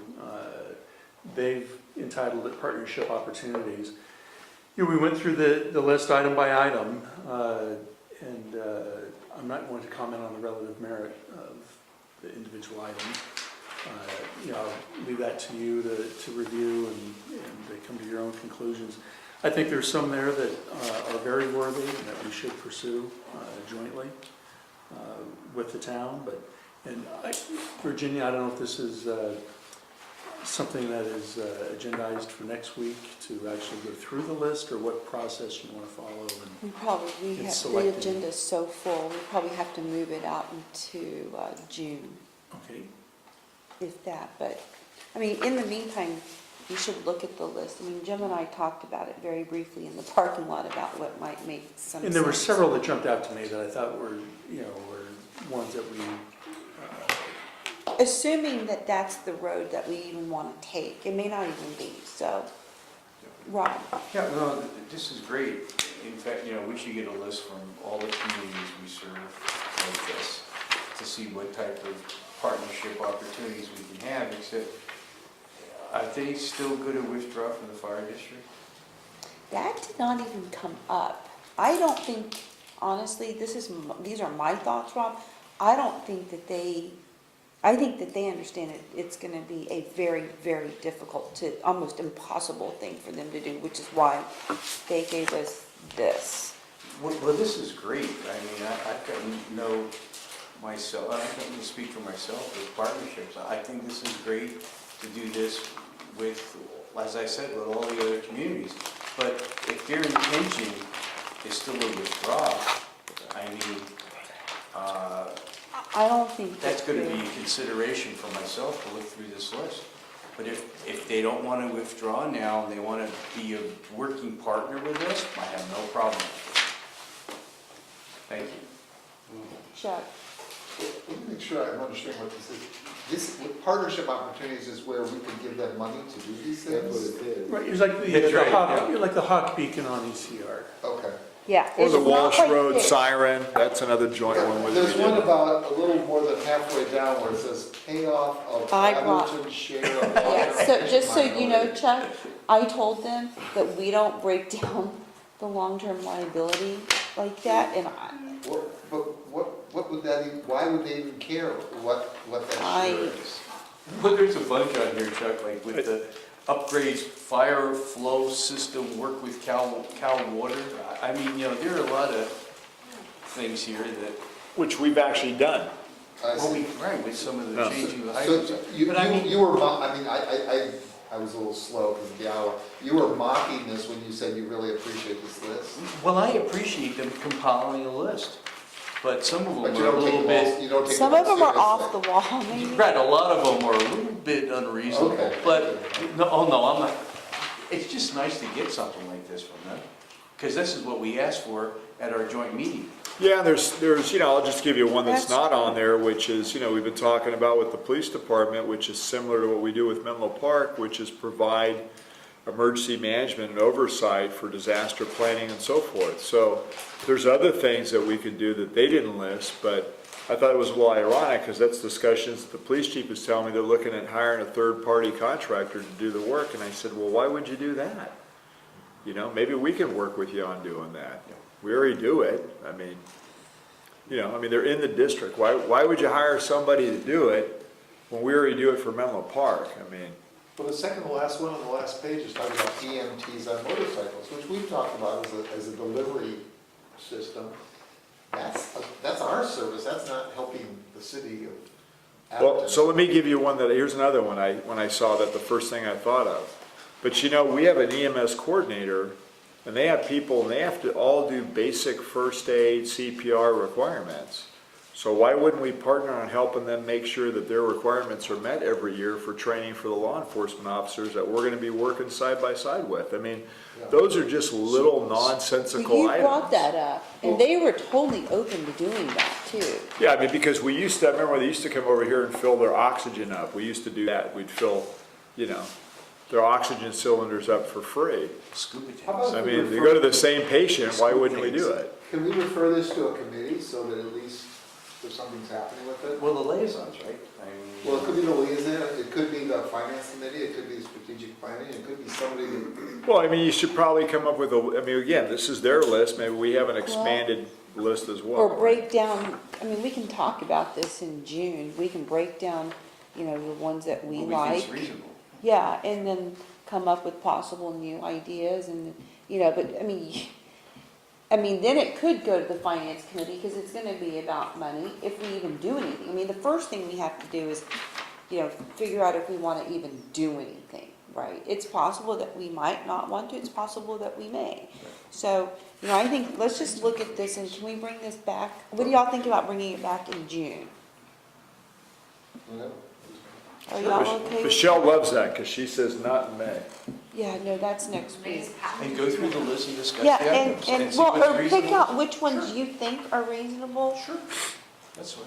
and then let's determine if we even wanna go down this route. You're awfully quiet, Robert, what do you think? Okay, I think, by the way, that one other thing that would be helpful is to have some principles behind why we might consider. or this. base it off of our principles, or our But that's what I'm mission. saying. In other words, Our- but we have would a do mission. something that fit with our mission or It something. Right. That's improves it. our delivery of service. That's Exactly. exactly right, Yeah. and And improves the their entire safety. district. And then we could judge That's these right. things based on the The entire- criterion or criteria. Yeah, Well, let me just, Yeah. I want to say something. yeah, I think that all that's noble, we should do that, that's kind of, based on our principle. But whatever we do, be aware that we're setting a precedent for others, for others. yeah, I know. And how much that's gonna cost us is gonna determine if That, there's cost involved. and that's why we may not wanna do this. Well, I think Director Solana had a good point when he said, are we gonna ask all the other agencies to do this too? Well, no, he meant putting a list together, right? With the other cities, Yeah, so the Yeah, city of no, I East know. Palo Alto, city of I Menlo know. Park, so they got their list, And the county. and the county, yeah. they got a whole water problem, whatever it is. I know, I mean, that's what I'm saying, I don't want us to commit to anything, I just, let's just think about it, and we can talk about it and discuss it in June, because I agree, it's a slippery slope. There's quite a few costly things here. Well, Yeah. it's separating To say the of least. real money versus, like, the example that was given, something that we do already for them, we continue to do, and those big ticket items, Well, we can't deal with their infrastructure. One of them's on that next list with Menlo Park, right? Well, yeah, so So let's talk about this more in June, and if everyone's okay with that, and we'll move on to item 6, which is the liaison meeting we had 3 hours later with Menlo Park. So Harold, and then Chuck. Yeah, so I met with Starla the week before, and we kind of, had a list that then we worked off of.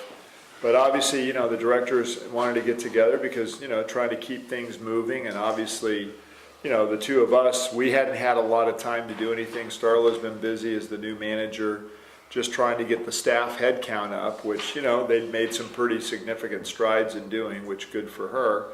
And, I have to say, I enjoyed meeting with her the week before. It's a different tone and tenor and just a whole different feel than it was with the last manager. She seems to be more open. I think having 3 new city council members has changed the dynamic in a lot of different ways as well.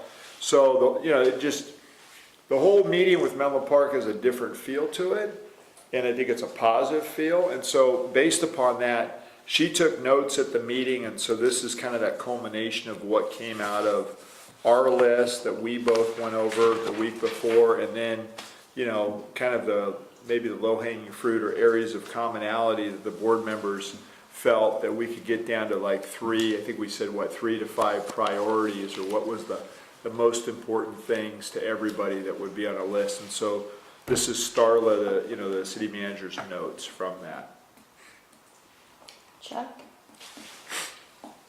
I don't have anything to add. I think it's been covered. Yeah, what did you think of the meeting? Want to give your thoughts on this? Well, there is a new tone, and let me say, by the way, part of it is our behavior too. Or I think we're acting differently than when Peter Carpenter, not to name anybody specifically, but when in a public grand opening or groundbreaking for a new station, reminds everybody how long it took to get through the city of Menlo Park. It doesn't endear people to you, and then people don't want to work with you. And I think that, look, I've been one of those people. I've gone to many meetings. I've even been in opposition to some of the council members, but there's always a respect there and a friendship where you respect somebody and you don't insult them at sort of that fundamental level. And I think we're acting differently toward Menlo Park, and they're reacting in turn. And one other thing about Starla is that she lives in Menlo Park. She's a resident. She cares about the city. For years, too. Yeah, she cares about the city. It's not like some out-of-town carpetbagger type who comes here from Oregon and is going to figure out how many deals he can give to developers. We had a sleazebag city manager. Now we've got somebody who's competent and cares about people, has kids in the community. It's a whole different thing. Ollie Brown's her neighbor. Yeah, it's true. Really? I didn't know that. Oh, yeah. Well, I thought it was a good meeting too. And I think you're right, Chuck, that the tone is different. I think the relationship between the chief and the city manager is much more positive now than it has ever been. So thanks for keeping She likes that. coffee straight up. It's a good sign. But again, take a no caramel look. macchiatos or anything like that. Yeah, take a look at the six items that Starla has kind of put together. These are just the discussion items that we talked about. And I think And the one thing of the really positive ones, at least from my perspective, was, and again, outside of this, the emergency management piece, we had some good discussion about that. It's not necessarily highlighted here, but equally, Starla came to the table, and I don't want to give away the number, but talking about emergency operations center, knowing that we had space here and wanting to do something jointly, but not coming in and say, I just expect it for nothing. There was actually discussion about that there were funds available and so forth. So I have a follow-up meeting with the police chief on the 13th to talk about some of these things as well. So. And is Ryan's going to follow up with Chief Bertini on the LRAD thing? Because they were very interested in that. Yeah, and that'll be part of the demo that we'll do for the Station 6 opening as well as the community meeting, so. Yep. Any other comments on this? Okay. Chuck, any last comments? No. Okay, then are on to public comment number 3. I have no public comment card, so I'll close public comment. Is there a motion to adjourn?